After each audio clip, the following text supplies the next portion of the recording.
Your home for Kings talk and so much more. Live and local. Allen Stiles on Sacktown Sports. Yes. On a Thursday, Allen Stiles, Sacktown Sports, taking up to 2 p.m.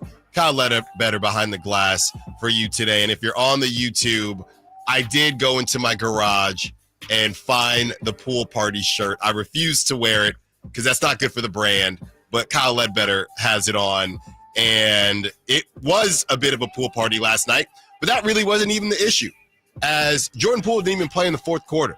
Played 24 minutes. You know who else didn't play in the fourth quarter? Alex Sarr, their top draft pick. But it didn't matter because the Kings, in a battle of hot potato, did not want to win the game. And they showed us they didn't want to win the game. By the way they turned the ball over, by the way they missed shots, by the way they refused to defend the paint, by the way they refused to defend the three-point line, to a team who is, what did you say? What did we say last night? The Wizards, I believe, the worst three-point shooting team by percentage. They shot 39.5% from the field. 29th. Thank you, Kyle. Second to last. So this is what happens when you have some momentum and you come into a building and you are the worst basketball team in the NBA based on how you're playing. That's what the Kings are right now. If you look at everybody's records, right, their last 10, last 15, last 5, the Kings are the worst team in basketball. And they're okay with that. That's what they've shown us. They're okay with that. They don't have fight. They don't have that dog. I don't even want to do another dog segment. Luckily, it's not sponsored yet. We're working on it. Maybe next season. Because I don't want to do another dog segment. I don't want to. Dog is ugly. I don't want to do another Christie's cuts. Hear the same thing. We'll play it. I do want to hear from him because I was too disgusted to listen last night. So I'm hearing for the first time, like all of you. But I don't even want to do it. What's the point? We've been dealing with the same thing over and over. Last night was embarrassing. Everyone associated with that organization should be embarrassed. And everybody is tagging me, talking about ownership, right? Hey, why don't you talk about ownership? I see the texts all the time. I post something on X. Response, hey, tomorrow, why don't you talk about ownership? And we will in a safe manner. Don't want to get any calls. But last night wasn't about ownership. It really wasn't. It was about pride. 13.5 not underdogs, favorites. And they just sleptwalked through the whole thing. 13.5 point favorites. They sleptwalked through the whole thing. It simply felt like they didn't want to be there. They did the same thing last season, but at least there were some excuses. No Malik Monk, no Kevin Huerter. I would assume the Wizards were a bit healthier at that time. The Wizards missing 8 guys. Everybody that they traded for did not play. And then they sat Alex Sarr and Jordan Poole in the most important moments. They were literally trying to lose that game. And everybody, players never try to lose. Please, at least pretend like you know ball. You know what I mean. The players that they put out there, what would the coach say? And not that he got asked because they won. Hey, why did you sit Jordan Poole and Alex Sarr in the last 4 minutes? You know, honestly, if that had happened and the Kings did win, it's not crazy to think that the Wizards would have been investigated by the NBA for sitting Jordan Poole and Alex Sarr in the fourth quarter for no apparent reason. They would have been investigated. And they don't get investigated because they mess around and accidentally win the game. Because that's how terrible the Kings are playing. You talk about vibes. Just last week we were talking about vibes. There are no vibes. These guys have gone fishing, just like they say on TNT. They're in Cancun. They don't want to be a part of the play-in. They don't want to make a run for Sacramento. They don't want to go to the top of the roof and see the beam. They don't care. That's how they played last night. They do not care. We have this breakdown. Kyle did it beautifully. And Ben from X, he quote tweeted our tweet about the time we spent on the golden rules. Last night wasn't about any golden rules. I don't care about any golden rules. You're 13.5 favorites, 13 and a half. And you embarrassed yourself. And we got to keep working, and we can't look at any opponent, blah, blah, blah, blah. Just enough. Enough. No leadership in that locker room from the players. The same issues we've been dealing with for years. No dog, no fight, no heart. Nothing. Absolutely nothing. Those checks do clear, though. Those checks do clear. $44 million, $40 million. And things are going to get pretty uncomfortable here because there are guys on that team that this is what they wanted. Oh, Allen, well, Mike Brown. Hold on.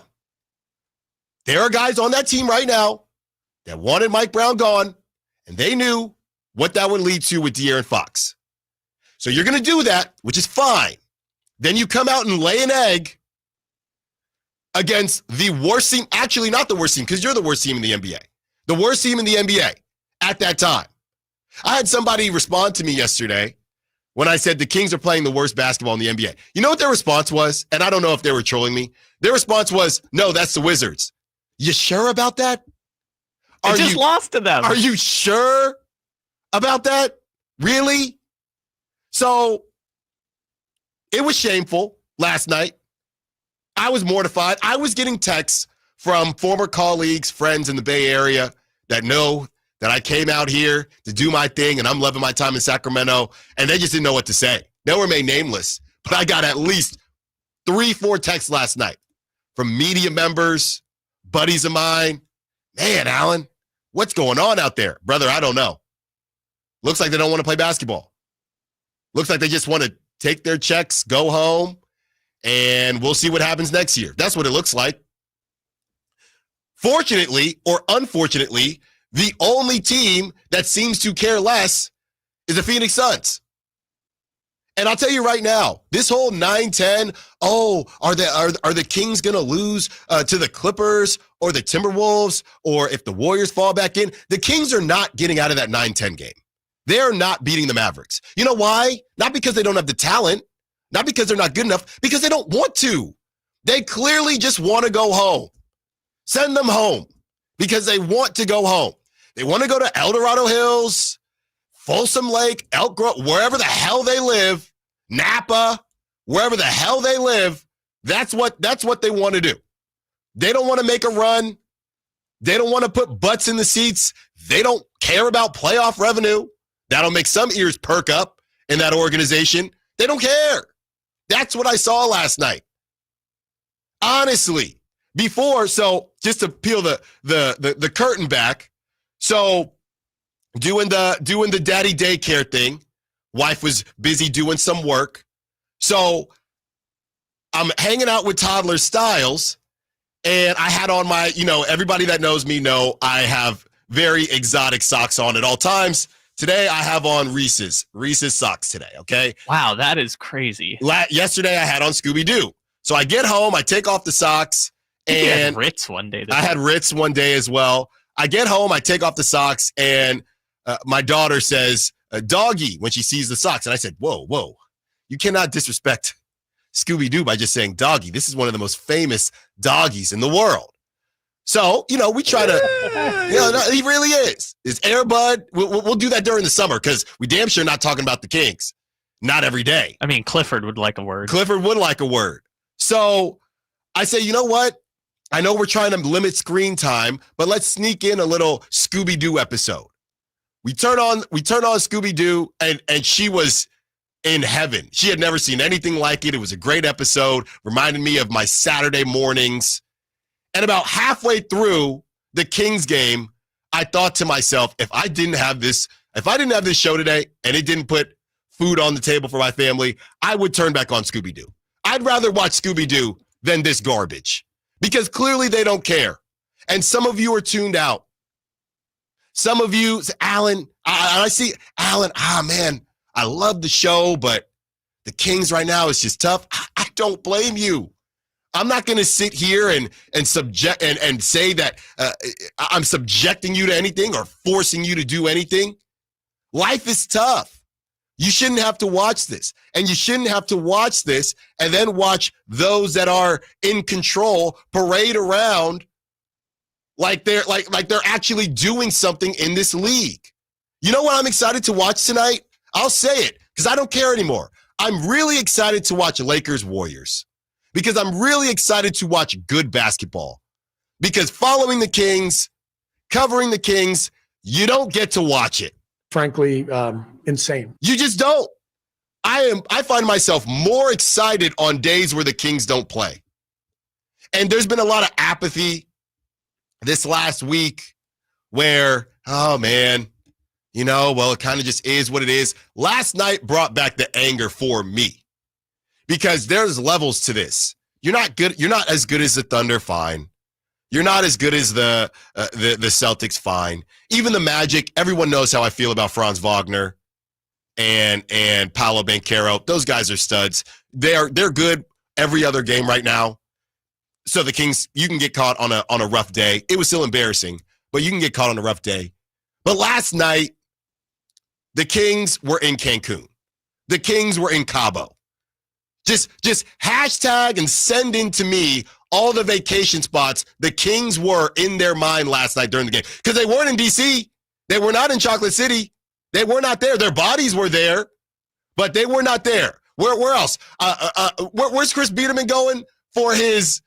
Was it Costa Rica? Costa Rica. They were in Costa Rica with Chris Biederman. That might be during play-in week, so Biederman's already getting ahead of the curve there. They're in Panama hanging out with my uncle. That's where they were. I don't know. I hear DC's nice this time of year. That's where they were.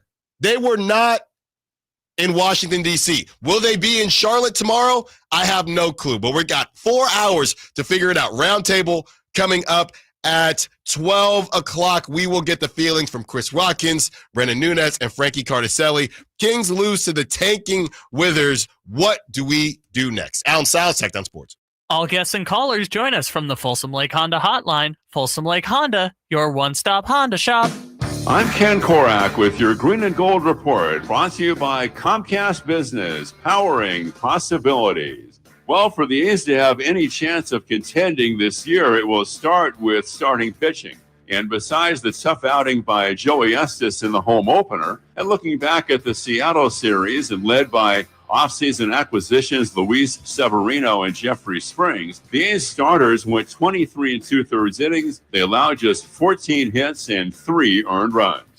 Comcast Business is powering the engine of modern business with reliable connectivity, enhanced cybersecurity, advanced fiber solution, and Wi-Fi backup. Comcast Business helps turn today's small businesses into engines of modern business. For details on special offers, including free professional installation and up to a $500 Visa prepaid card on qualifying internet bundles, log on to business.comcast.com. Comcast Business, powering possibilities.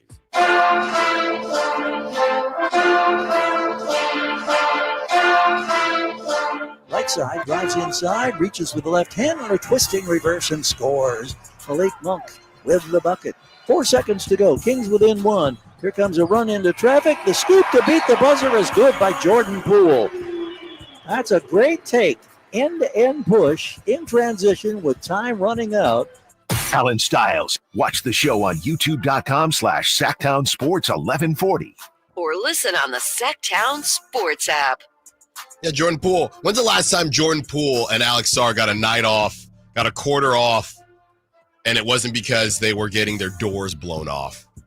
That was to end the half, I believe. The Kings had made a run, and then they just let Jordan Poole run down the floor, and nobody stopped him. Because if they tried to stop him, they probably would have fouled him because they're terrible at defense. So I understand. I get why they didn't touch Jordan Poole, because they didn't want to foul him and give him an and one, because they don't know how to properly foul. They don't know how to properly guard. They don't know how to do anything. They don't know how to do anything right now. You were making the assessment in the first segment about whether or not the Kings are the worst team in the NBA right now. I have the list since the Clippers game. This is total wins by NBA teams. I'm just going to go down the list from 10 up. So you've got Hornets 5, Wizards 5, Grizzlies 5, Trailblazers 5, Pelicans 4, Brooklyn Nets 4, Sacramento Kings 3 wins. That's 3-11 in the last 14 games. 76ers 2, Utah Jazz 1. Wow. So only the Sixers and Jazz are worse than the Kings. Okay. And now when you take into effect who's playing, and I know I'm not moving the goalposts, but I would take the Sixers out because of the injuries, but I will say the Jazz are the worst. Yeah, but the Jazz just got fined $150,000 for literally tanking. Exactly. Like literally holding out players to tank. The 76ers, now that Tyrese Maxey's out for season, which was announced today, they've ruled out Joel Embiid, right, Tyrese Maxey. The non-investigated teams, the Kings are the worst out of the non-tanking investigated teams. Or actively fined teams. Yes. The only teams worse than them are the Jazz, who got fined for tanking, and Quentin Grimes' 76ers. And maybe that's what we're missing here. Maybe the Kings are tanking. Maybe they're secretly tanking. They just don't know it. They just don't know that they're tanking. That's a truly insane thing to say. They just haven't realized it yet, but they are tanking. And they're trying their best. It's a tank off between the Kings and the Suns. And the Kings, I'll tell you what, you know, they showed the Wizards last night, hey, you think you play bad basketball? Hold on, man. Hold my drink. I'm going to show you some bad basketball. What do you think this is? We will not be outdone by the Wizards. You think you play bad ball? We will show you some bad ball. Oh, yeah, we're going to come back a little bit. Here you go, Jordan Poole. You take that layup. Don't even say Jordan Poole. Here you go, JT Thor. Yeah, JT Thor. Two-way player for the Washington Wizards. I mean, you can make the argument they lost to a version of a G League team. They did. Respectfully. Bub Carrington, I know, is a first-round pick this year. It's not as good as Devin Carter. 19. He was 5 of 11. 5 of 11 from three-point range, Bub Carrington. I mean, these guys, they probably, I don't know where the clubs are at, and I know it was, a Wednesday. They probably had it popping in D.C. What was the closing lineup for the Wizards again? So it was Bub Carrington, it was A.J. Johnson, who was not even the main piece acquired in the Kuzma trade. It was J.T. Thor, it was Vujicic, and I can't remember who the last person was, but that's a truly insane lineup. Rashawn Holmes only played 2 minutes. J.T. Thor played 26, only had 3 points. He did have 7 rebounds. Bub Carrington, 19. Jordan Poole, 23. Alex Sarr, 15. I really liked what I saw from him. I mean, I think that was the saddest part, and we're about to get to you, PK. I think that was the saddest part last night, was realizing that the Wizards have a brighter future than the Kings. That's what I saw. I saw a team that is tanking and beat a team that is, quote-unquote, win now. And one team has a bunch of young talent. The other team is about my age, about middle-aged. And at the same time, they have terrible contracts. They can't win a game. And we have all been hoodwinked, bamboozled, and led astray. 916-339-1140. Let's get to PK. Says he wants to rant. PK, keep it clean. We're going to give you the floor. Phone lines open all day long, up until roundtable. What's up, PK? What you got for us? Hey, brother. Hey, I want to say thank you. You have your show is my favorite show. That's Allen on Sacktown did. It's like I love it because you know what? I'm tired of the kumbaya and then blah blah blah. No, we should be mad right now. You know, like right now, it's like enough is enough. Enough is enough. This is a mess. Like I think yesterday, like you get beat down by Wizards. I don't want DC, to be honest, say, hey, I want players to play harder. No. You're the head of the snake. Mm-hmm. It's your job to put this together. I don't care about the pieces. But, Alan, can I say something real quick? Sure. You know, my business sense kind of tingles that Sacktown has not covered. None of the reporters have covered. No one has has noticed this, but my business sense is tingling. If you're Vivek and you're selling the team, wouldn't this make actual sense? He under closed doors. I think I hear you, PK, and PK, hop on the text line. Thank you for the call, PK. You're cutting out a little bit, and I feel like where you were headed is Vivek secretly trying to sell the team, and this would work. Hop on the text line, PK, so I will read it out. Okay, but you were breaking up a little bit. I will read it out. Let us know what you were breaking down. But we did catch that I am PK's favorite show. We do have that loud and clear. So thank you for that, PK. Yeah, I mean, look, there is a time, and I have been accused of going off the deep end early, right? And I wish I was wrong. I truly do. I've said this multiple times. It is good for me personally. It is good for me professionally. It is good for me in every sense for the Kings to be good at basketball, right? But when they are not good at basketball, I'm not going to pretend like they're good at basketball. I just can't do it. It's not in my DNA. And a lot of people like to, Allen from the Bay. I did the same thing I've done the same thing everywhere. That's just not how I get down. So when a team is playing well, I give them their flowers. This team never really beat anyone, okay? Never really beat anyone after that trade deadline. You can count on one hand. It was that Rockets game that we continue to talk about ad nauseum. That Rockets game, and then you had the Cavs game, and now it looks like the Cavs just had a really rough stretch because they lost to everyone, right? They had the Grizzlies game, no Ja in that game. I don't know what you want to do with that. Those are the three off the top of my head. Well, that's the only three. That's it.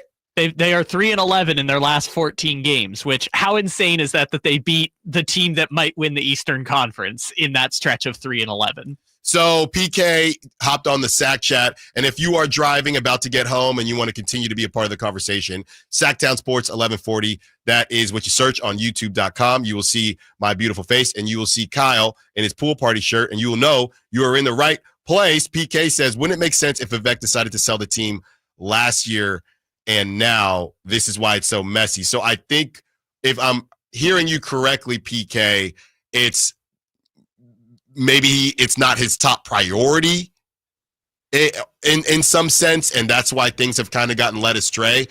If I'm understanding you correctly, I would say it's kind of the opposite, because if his fingerprints are on it more, wouldn't that mean that he's even more invested? That's what it kind of has felt like, right? Clear. The reports are that he's always liked Zack LaVine. The reports are that Doug Christie is more so connected to that situation than Monty McNair, who might be out at the end of the season. So I feel like if that were the case, it would have been more, if I'm coasting, what's it called? Quiet quitting at work. When you quiet quit at work, you're on Zoom, but there's no camera, right? You do the bare minimum. People don't really hear from you. People don't really see from you. So this is the opposite. If I'm understanding you correctly, PK. Appreciate you hopping on the show, and thanks for listening. The 209 says, let's talk about positivity. The Stockton Kings are the 1 seed and play the Suns tonight on ESPNU. Yeah, that's great, 209. That really is great. And shout out to the Stockton Kings. Where do they go next, right? And I it's one of those tough things where I will lose my job if I spend more than 10 minutes on the Stockton Kings. I'm just keeping it 1,000 with you. But I am excited that somebody in the Sacramento area is playing decent basketball. The real question is, what's the line? Stockton Kings versus Sacramento Kings tonight. They play each other. What's the line? I'm just kidding. On the other side, how did Doug do with the golden rules? Kyle will break that down for us. Allen Stiles, Sacktown Sports. On the move? Got somewhere to be? Take Sacramento Kings basketball with you. The Sacktown Sports app will let you stay connected to your passion. Never miss a moment of Sacramento Kings basketball with the Sacktown Sports app. Big savings are back at Folsom Lake Honda, your one-stop Honda shop. New Hondas are piling up, and that means big savings for you. Looking to own or lease? During the spring sales event, drive a brand new Accord or Civic. Visit us today at FolsomLakeHonda.com, your one-stop Honda shop. As a family-owned and operated dealership since 2009, customer service is our number one priority. Our customers love doing business with us, and you will too. Folsom Lake Honda, yeah, your one-stop Honda shop. Get ready for a night of legendary rock and roll. Styx and Kevin Cronin live in concert Saturday, April 26th at the Nugget Event Center in Sparks, Nevada. Don't miss your chance to see the iconic sounds of Styx with Kevin Cronin on stage, bringing you all the hits. It's a night you won't forget. Tickets on sale now at NuggetCasinoResort.com, so grab yours before they're gone. Styx and Kevin Cronin live Saturday, April 26th. More info and tickets at NuggetCasinoResort.com. Did you know your skin is the largest organ of your body? Huh? That's why you should shower with Old Spice Super Hydration Body Wash instead of plain old bar soap. Rub your skin by super hydrating it with vitamin B3 and glorious notes of vanilla and shea. Did you know that my super hydrated skin is the second largest organ of my body? The first is my heart. Old Spice. Men have skin too. Old Spice Super Hydration Body Wash. 24/7 renewing moisture. With daily use. Wesley Financial Group is not a law firm. Are you a victim of the timeshare trap and think there's no way out? I'm Chuck McDowell, founder of Wesley Financial Group, the original timeshare cancellation expert. And I'm here to tell you that there is a way out. All you need to do is give my office a call. I will send you a timeshare exit information kit absolutely free, explaining how the timeshare industry works and your options for cancellation. Call Wesley now for your free info kit. 800-902-5454. 800-902-5454. Thy ticket, Lady Jennifer of Coolidge. Well, many thanks, good sir. Hereeth my Discover card. They accept Discover at Renaissance fairs? Yeah, they do here. Discover is accepted at the places I love to shop. Getteth with the times.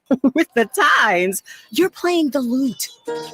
Yeah, and it sounds pretty good, right? Discover is accepted at 99% of places that take credit cards nationwide. Based on the February 2024 Nielsen report. Look out, world, we're getting strong. The future's here and we belong. She can stand, she can do more. Like build a rocket and watch it soar. Clean the oceans and make the world a better place. Oh, she can stand, so can you. Find a cure, invent something new. There's no challenge in the world that she can't face. She can STEM. Learn more at She Can STEM. A message brought to you by the Ad Council. Twin Peaks is the best in the game. Here, the ultimate lunch lineup boasts wall-to-wall sports and scenic views. When you're hungry and in a hurry, the Scratch Kitchen delivers lunch in the clutch. I mean, where else can you order a 29-degree draft beer and a quickie combo on your lunch break? Only at Twin Peaks, the #1 sports bar. Twin Peaks Scratch Kitchen scores every time. Dig into hand-smashed burgers, chef-inspired flatbreads, and more at your local lodge. Have you ever dreamed of shopping for the perfect jewelry from home? Well, now it's possible, and you can even build your credit. PrestigiOJewelers.com now offers online shopping, making us the premium credit jeweler nationwide. With an exceptional selection of fine jewelry from engagement rings and gold chains to sparkling diamond earrings and much more. With over 30 years of experience, Prestigio guarantees you'll find exactly what you're looking for. It's fast and easy. Once approved, you'll receive a guaranteed credit line from $400 to $10,000. All you need is to be 18 years or older, have a valid form of ID, be employed for a minimum of 6 months, and a bank account for automatic payments. PrestigiOJewelers.com is the perfect way to establish or reestablish your credit with interest rates at only 2.25% per month. We are here to help you with monthly reporting to all major credit bureaus. The perfect jewelry, the perfect price, helping you build perfect credit. Visit us online at PrestigiOJewelers.com or at one of our locations in Sacramento, Stockton, Merced, and Fresno. Enter code SACTOWNSPORTS at checkout to save 10%. Get ready, NorCal. The Lodi Beer Fest and State Barbecue Championship is on Saturday, April 26th at the Lodi Grape Festival grounds. There will be something for everyone. Craft beers from over 50 breweries, live music, outrageous food, games, plus taste barbecue from world-class barbecue teams. For tickets and more information, go to grapefestival.com. Must be 21 years of age or older to attend. The Lodi Beer Fest, where great brews meet legendary cues. Saturday, April 26th in Lodi.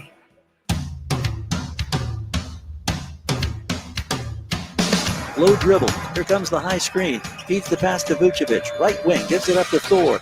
Thor launches the three. Scores the three. Perhaps one of the most unlikely three-point shooters.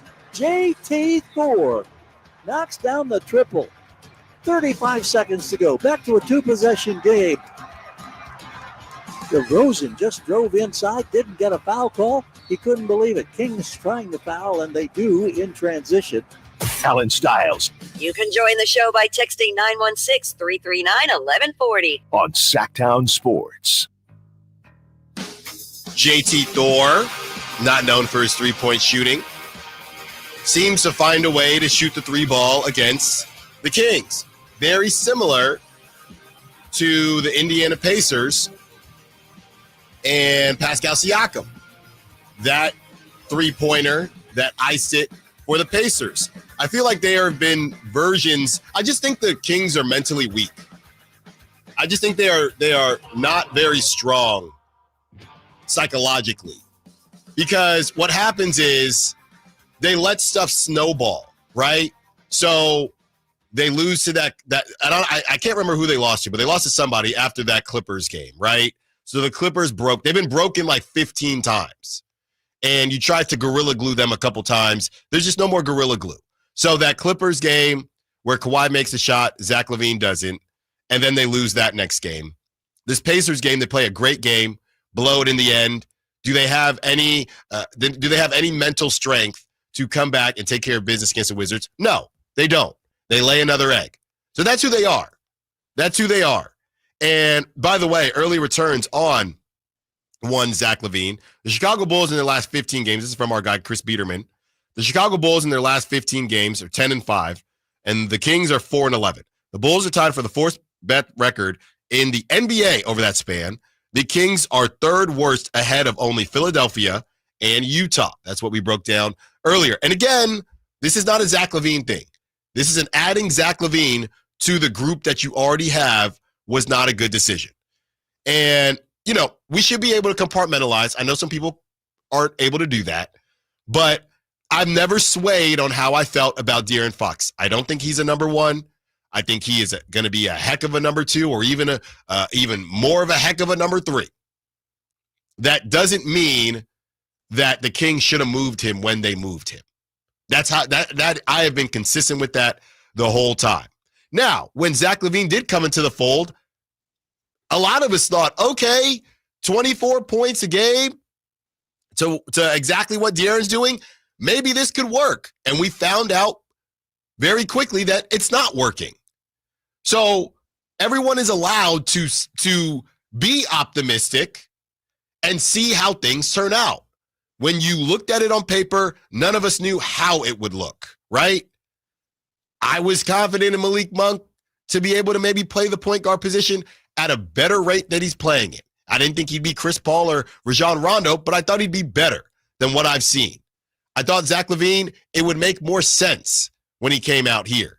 I thought Domantas Sabonis was going to prove that Doug Christie should be the guy. None of those things have happened. Not one. Only thing that's happened is that DeMar DeRozan is somewhere right now pump faking and about to take a mid-range jump shot, possibly with his toe on the three-point line. That's all we do know. 916-339-1140. Phone lines are ringing off the hook. Let's get to Dwayne. Wants to be part of the conversation. What's up, Dwayne? What you got for us? Hey, yo, what's up with the homies, man? I got 3 points if it's cool. We got you. All right. So, one, I don't know why you said you were kidding. That's pretty accurate about what the line would be tonight between the Stockton Kings and the Sac Kings. You're not too far off, bro. Yeah. I don't know why you said you were kidding, bro. 2, I think the fans are going to detach now. And I would never say that's the right thing. I would never come out of my mouth. But I feel like a lot of these fans, man, it's painful thoughts, bro, and they can't be ignored. So I think you're losing some fan base right now. Yeah. You had one more, Dwayne? Yeah, I got one more. All these players are losing their value, man. If I'm another team in the NBA, I don't want none of these guys on my team. Yeah.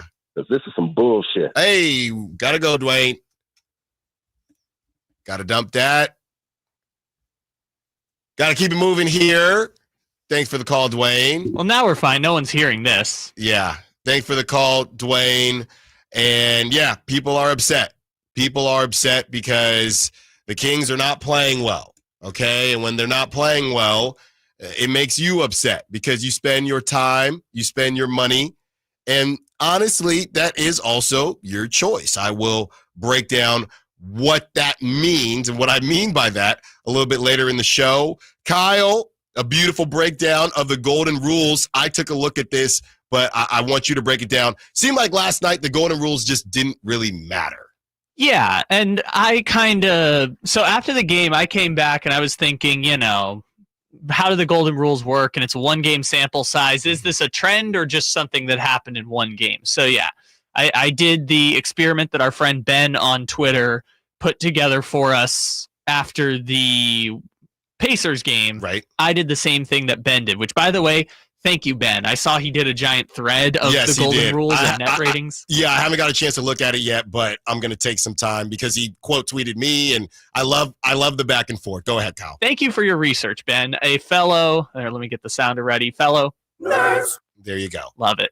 All right, so first quarter last night, they ran 7 minutes. Obviously, the starting lineup had both of the golden rules in play, which for those who didn't listen yesterday is 2 of the 3 scorers on the floor at any given time. That's Monk, LaVine, DeRozan. You want to have 2 on the floor, but not 3 or 1. You always want to have 2 of them, and then you always want to have the second golden rule, either Keon or Keegan. Right. So there were, just to summarize, 27 minutes last night where Doug followed the rules, approximately 21 minutes where they broke the rules. Didn't really make much of a difference. When he followed the rules, they were a -7. Yeah. They obviously lost by 5 points. So, does it really make a difference? When he broke the 2-3 rule, they were a plus, let me do the math real quick. That's a +7, I believe. And then they were a -5 when breaking the Keon and Keegan rule last night. So, when they played all 3 guys together offensively, they were at their best. But when they didn't have either Keon or Keegan, that is when the Wizards went on their longest run of the game without a response from the Kings. But I kind of broke it down bit by bit. If there's any one segment you find most interesting, we can dive into that. The one I thought was interesting was to close both halves, they went with the Monk, LaVine, and DeRozan lineups, and then did not really go to it that much the rest of the game. It's almost like it's not just for show, but kind of in a way, or it feels like Doug might feel like he has to do it, right? He's required to get that group, or, hey, Malik is okay with not starting if you get him in certain spots that are still very much valued in kind of the circles of basketball in general. Yeah, and this is a very specific without Jake LaRavia or Devin Carter situation, so it's probably different later on. But what I thought was interesting about the golden rule thing is that for the second one, which is the you have to play either Keegan or Keon at the same time, preferably both. After the 9:05 mark in the second quarter, they never went away from that. So I mentioned that about 21 minutes they broke the golden rules at some point. About 16 of those minutes were playing Monk, LaVine, and DeRozan together. Only 5 minutes of the entire game did both Keon or Keegan sit on the bench. So Doug's recognizing they need something on the defensive end of the floor, especially without LaRavia or Devin Carter, because for the last, doing quick math, 33 minutes of the game, either Keon or Keegan were on the floor at all times. Yeah, and it just wasn't enough. It just wasn't enough last night.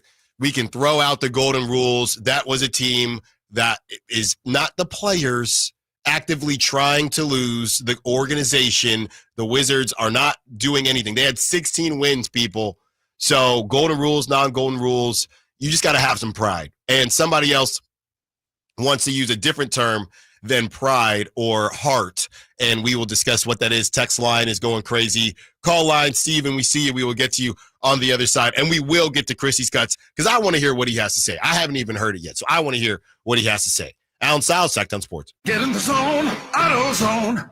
Welcome to AutoZone. What are you working on today? I need new rotors. When you buy 2 Duralast rotors during our spring sale, you get Duralast brake pads free. Free?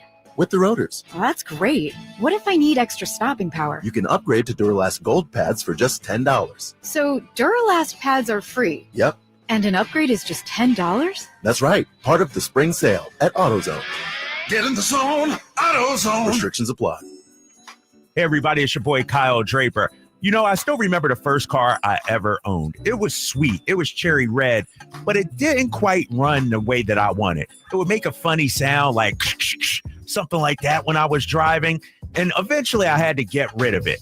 But I tell you what, I wish I knew the fine people at Mercedes-Benz of Stockton back then. You know, their service department is first class, and they accept most extended warranties no matter where you purchase your vehicle.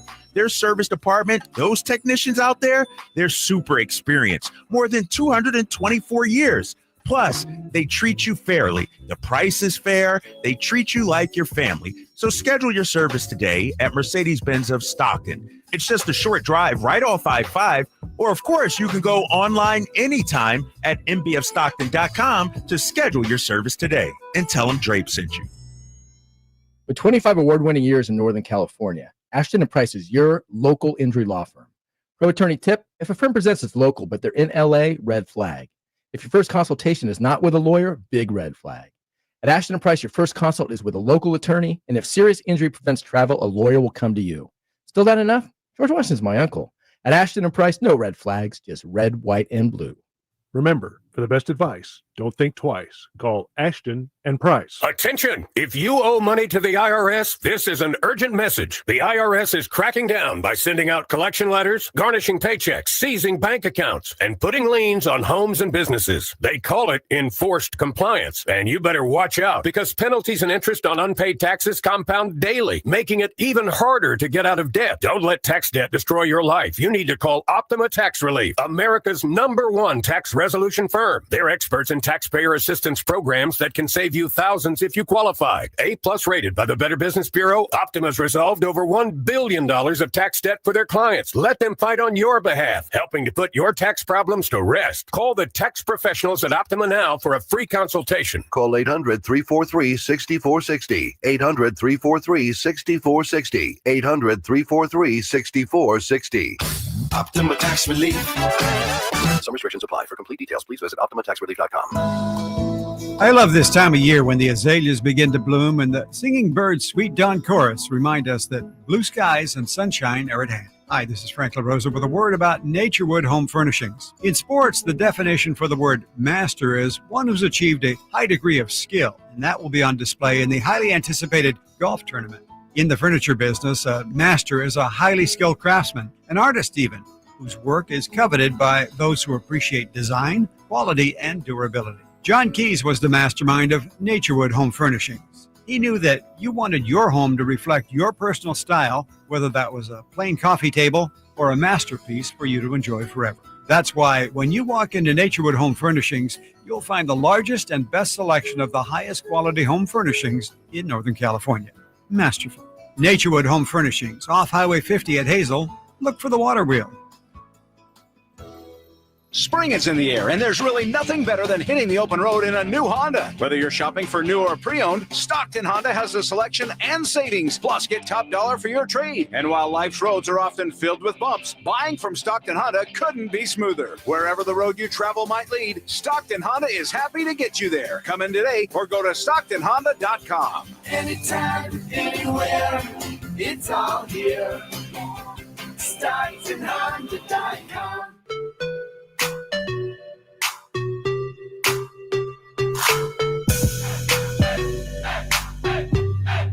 Allen Stiles. Watch the show on youtube.com/SacktownSports1140. Or listen on the Sacktown Sports app.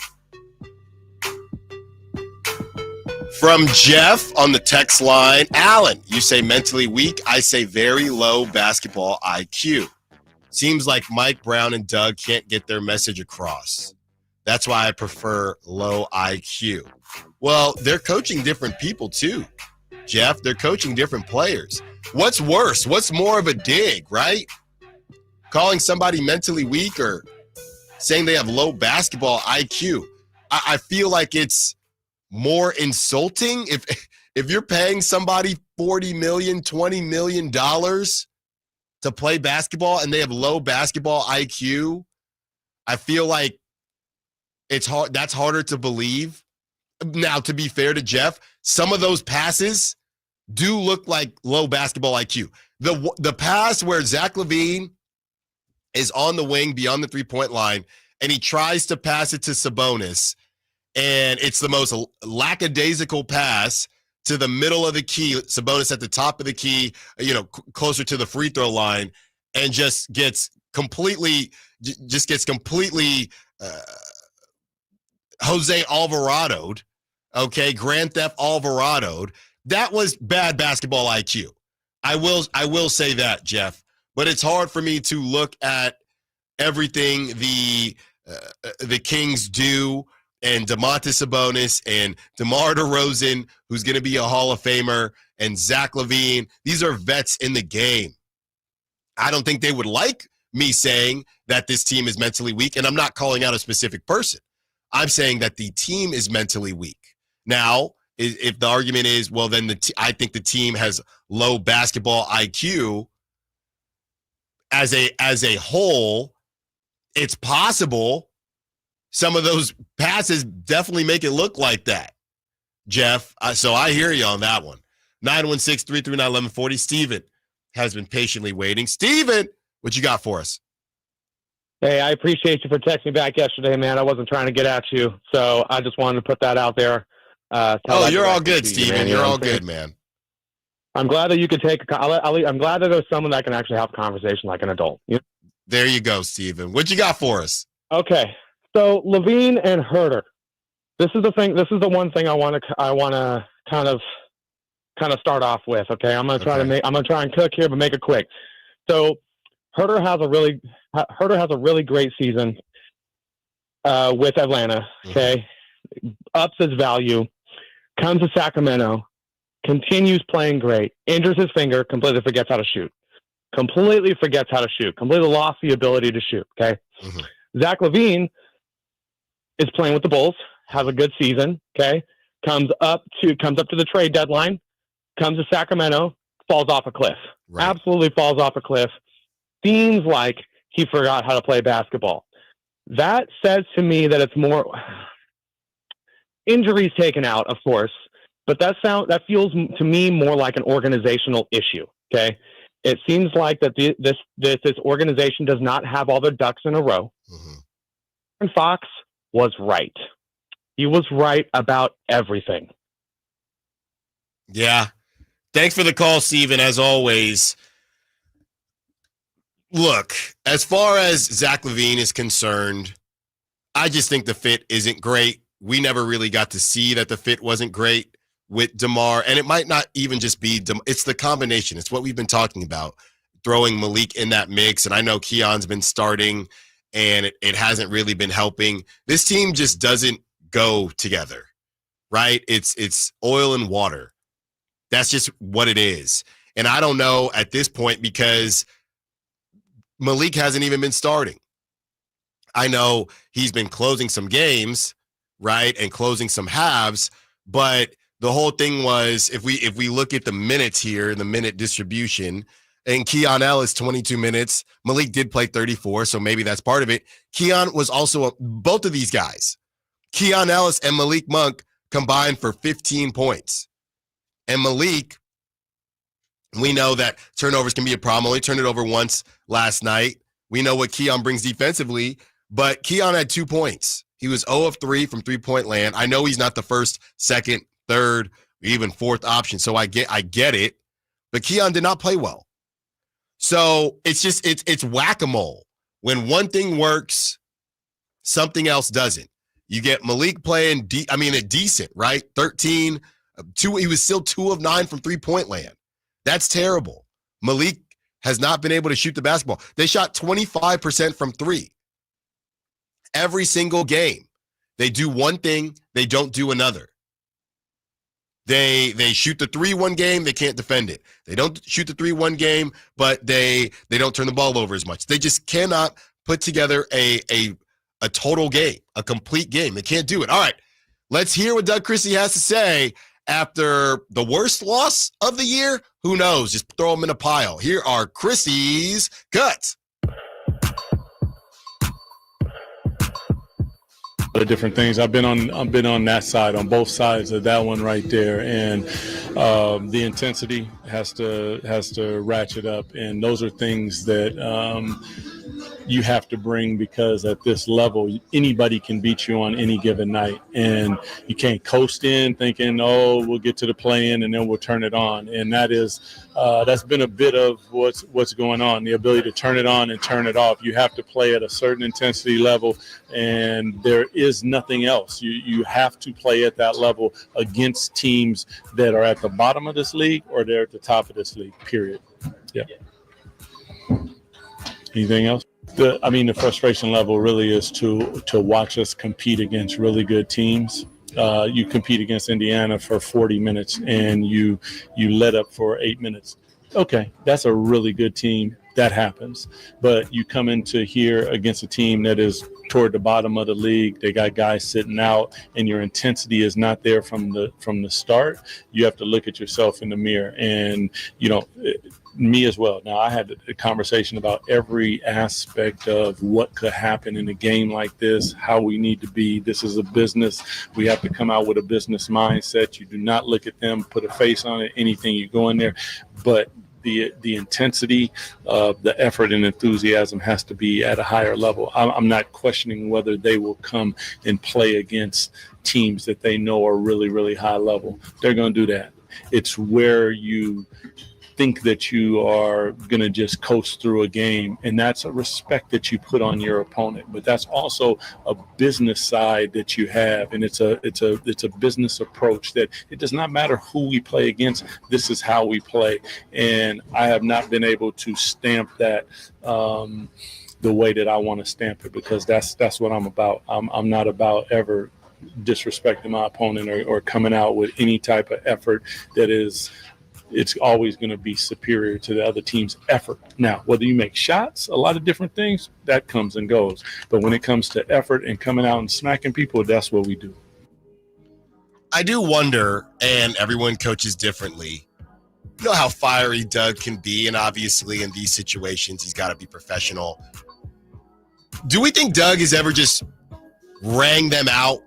And it's different in professional sports. I mean, DeMar is 35 years old, right? These aren't high schoolers where you can just let it rip, right? But I do wonder how many times has he let it rip? And I know he's alluded to it a couple times where he said, hey, I use some words with them where that I can't necessarily use and in a post game.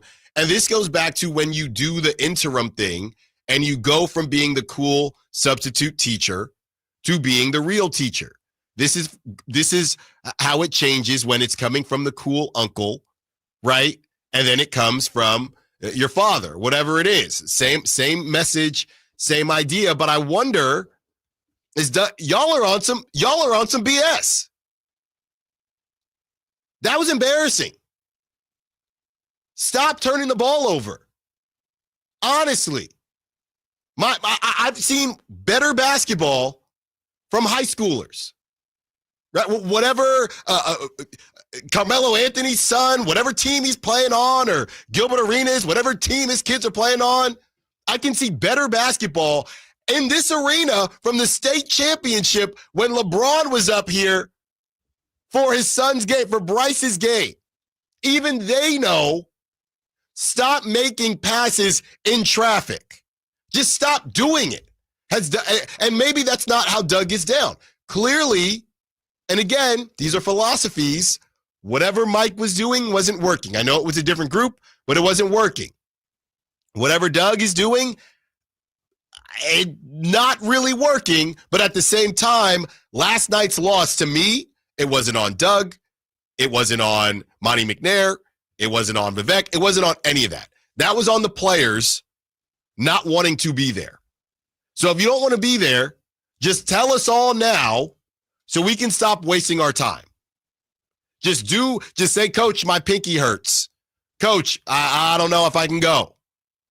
And stop wasting everyone's time. It's not done because the only team that cares less, the Phoenix Suns. So it's not done yet. But you're going to stop embarrassing yourself and stop embarrassing the city.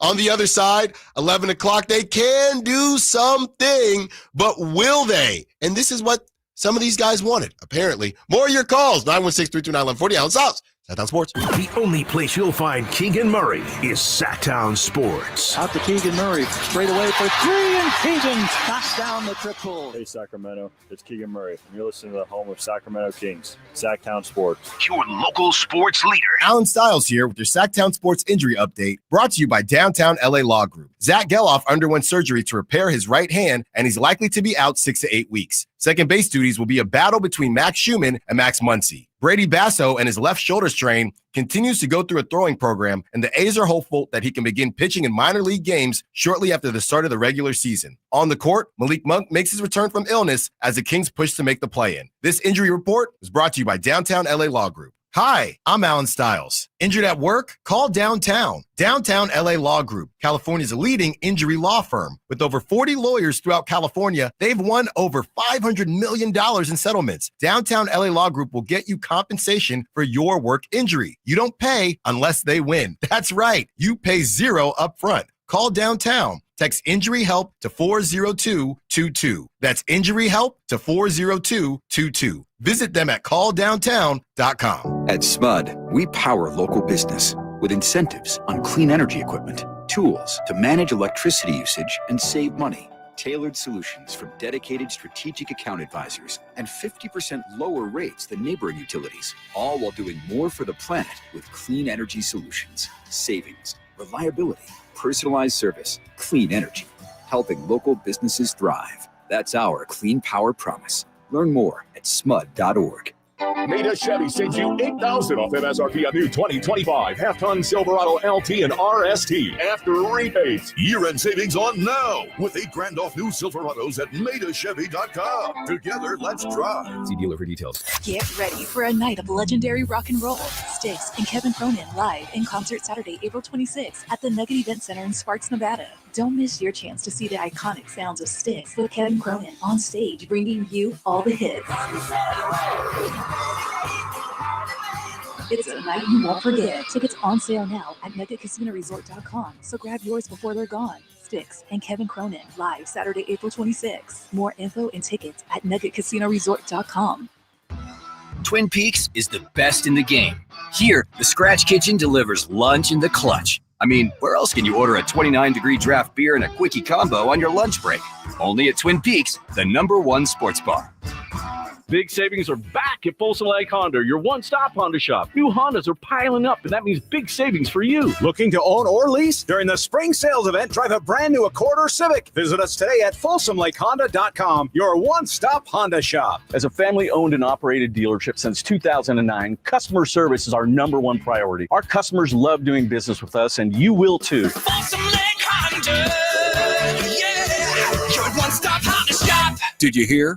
A recent stash of $10 gold Liberty coins from the 1800s has been found. These gorgeous gold coins are as bright and shiny as the day they were struck in the late 1800s, and less than 200 of these gold coins are available. Coin experts are calling this gold find an incredible opportunity. Call 1-800-917-4635, and you are guaranteed a $10 gold Liberty coin minted by the U.S. Mint in the 1800s. But with extremely limited availability, you must call now. These gold Liberty coins from the 1800s are still in uncirculated condition. That is history you can hold in your hand. To learn more, call 1-800-917-4635. Call now, and you'll receive a free American Coin Collector's Bonus Package, a $40 value, free with every order. Call 1-800-917-4635 now to secure your $10 gold Liberty coins dated from the 1800s before they sell out. That's 1-800-917-4635.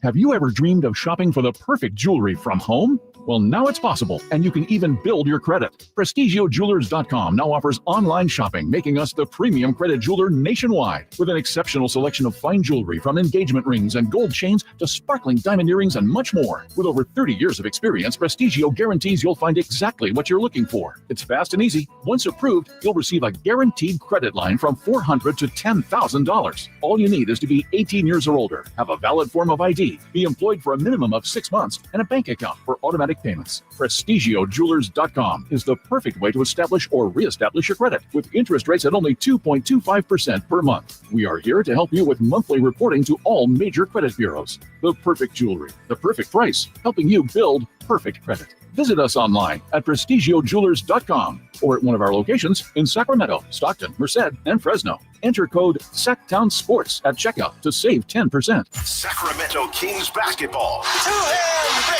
from by Devin Carter. The run to the playoffs. Keegan Murray throws it ahead. Wells with a two-hand flush. What a great sequence defensively for Sacramento. On Sacktown Sports 1140.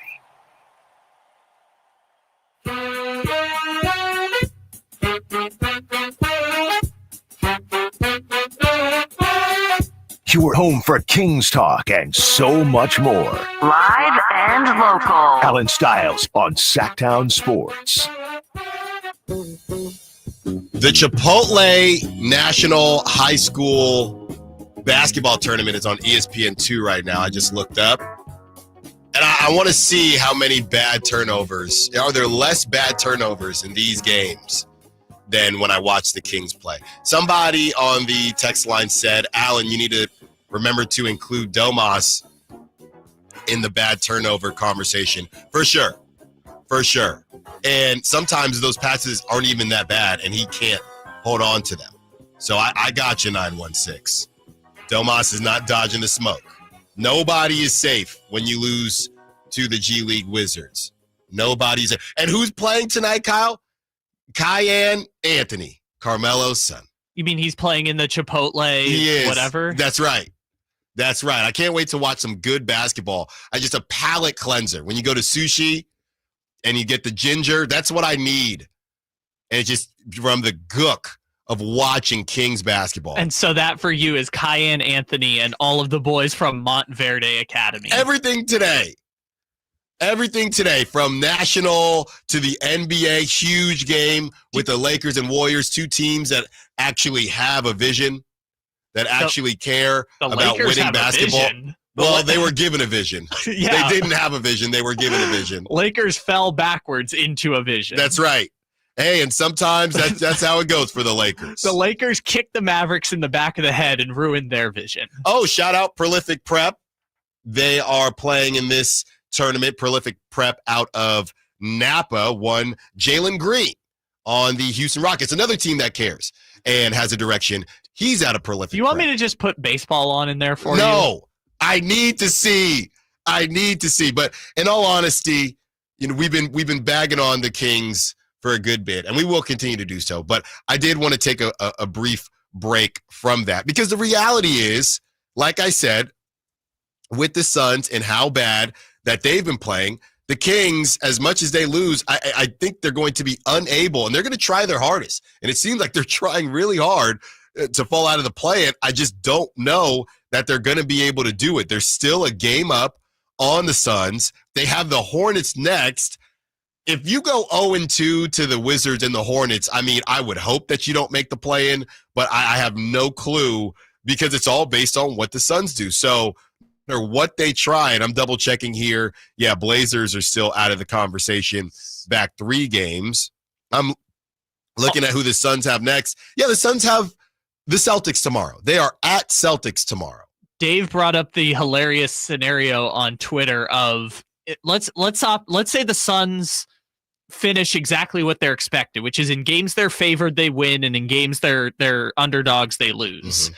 The Kings could lose every single game for the rest of the season, and their 10 seed would still come down to that last game of the season between the Suns and the Kings at Golden One Center. So literally, because the Suns' schedule is so hard and they're a game behind, and right now the Kings actively have the tiebreaker, which they can clinch by beating the Suns the last game of the season, literally the Kings could lose every game and beat the Suns in the last game of the season and still get the 10 seed potentially. Which would mean what? Which would mean they're due. They would be very much due for a win, and it would happen in the play-in against the Mavericks. I have the sounder somewhere, but that would be in a scenario where they lose every game and the Suns win only 1 or 2 the rest of the season. That would be the ultimate battle of the trick off, right? Yeah. Just for the rest of time. Yeah. And by the way, last night, not that anybody thought that this was still a possibility, Kings mathematically eliminated from the 8 seed last night. It's a battle of the trick off. Yeah. With that loss to the Washington Wizards. But I mean, look, like I said, you still live in a world where that play-in, I mean, I don't know if this is embarrassing for the play-in. I mean, it's funny how narratives matter and optics matter. And it's funny how you'll see graphics of the Bulls clinching the play-in. And maybe some of that is a little trolling, but the Bulls clinched the play-in, the Heat, whoever clinched the play-in, and in the Eastern Conference. And I do think context matters. That's been the theme of the week with all this A's, who lost again, by the way, with all this A's and Oakland stuff, Oakland versus Sacramento. Context matters. The Bulls, after trading Zack LaVine and moving off of DeMar DeRozan, them getting to the play-in with Josh Giddey, who has really turned it on, and Matas Buzelis, guys like that, a young up-and-coming team, their narrative is different now. So them getting to the play-in is pretty darn cool. The Kings, unable to lose out and fall out of the play-in as much as they've tried, it looks a little bit different. But they can, I mean, literally speaking, they can still figure out some things. And as we had our fun bashing the team, and we still have a lot to say, roundtable coming up at 12. But if you were to look and say, I mean, the number one thing is, crazy enough, because you're probably not going to have them, they really do miss Jake LaRavia, and they miss Devin Carter. God blessing me with his body. I really think they do. Devin Carter, Better situation. It's shoulder now, and Jake LaRavia, he dealing with his thumb, and when is he going to get back? If they can get one of those guys back, I know it sounds crazy to put these guys on a pedestal, especially Devin Carter, and how I would just say myself kind of spoke about the draft decision, but they are missing a little bit of that oomph. And I think that some of us thought that Markelle Fultz could be a generic store version of that oomph, but it's not, and it hasn't been.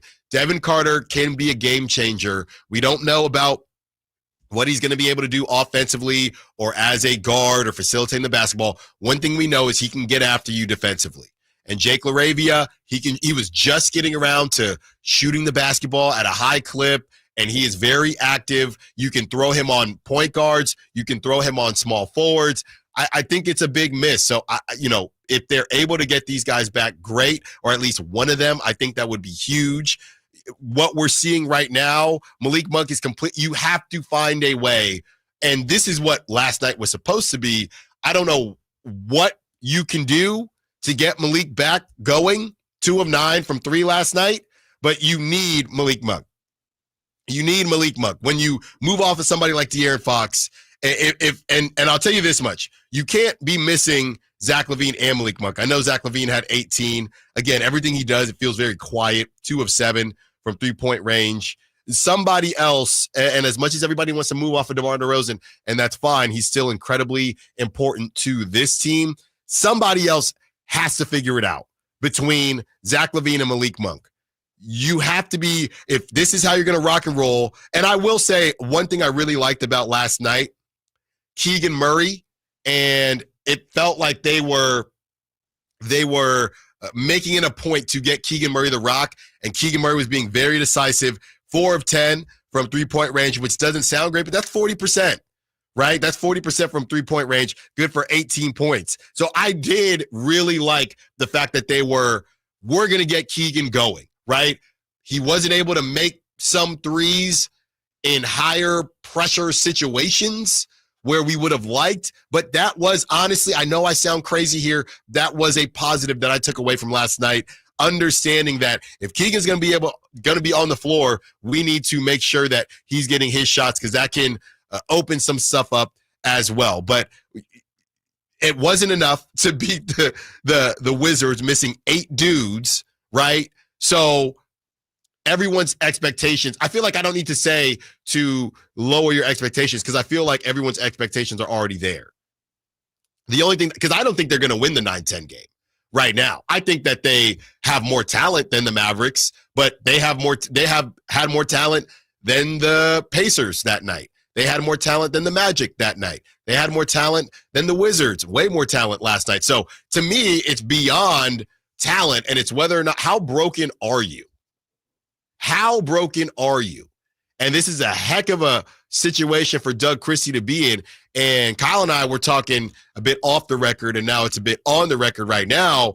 I mean, if you were to draw up, hey, how does Doug Christie not get this job as they are now, if I'm not mistaken, 22-23 or 23-22 under Doug Christie. So they still have a winning record, but it's close, 23-22.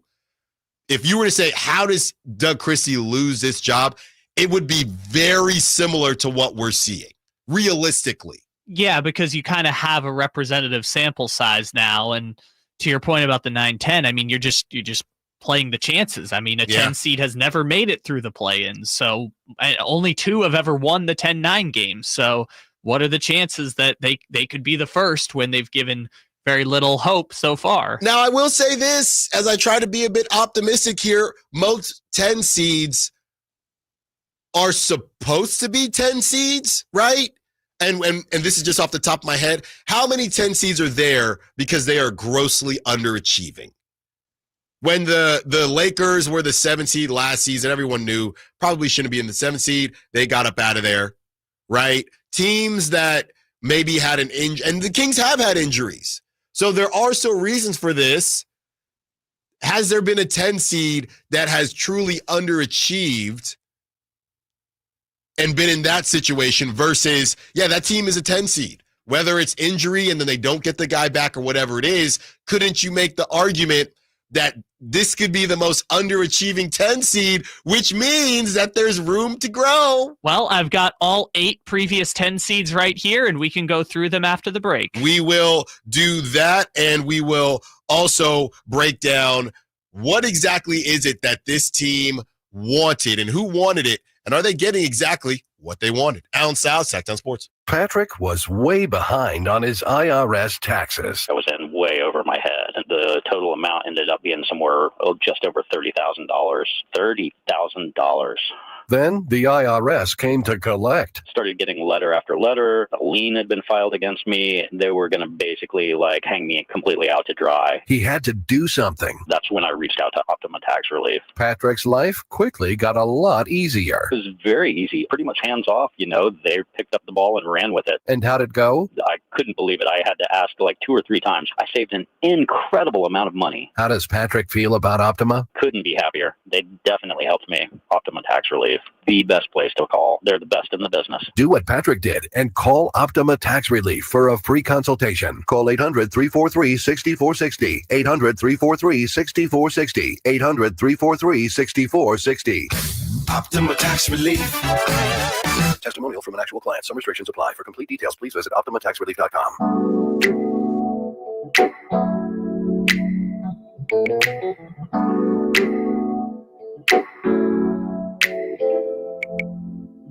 Allen Stiles. Watch the show on youtube.com/Sacktown Sports 1140. Or listen on the Sacktown Sports app. Okay, Kyle. And obviously, off the top of our head, we're not fully going to remember who these teams, and I don't want to spend a lot of time on this. But before the break, we were discussing how many 10 seeds were there because they were underachieving and maybe could have turned it on, right, and got it rolling. I'd start here with last season. Somebody said it in the chat. The Warriors were a 10 seed last season. they end up losing to the Kings in a game I think most people thought that the Warriors would win.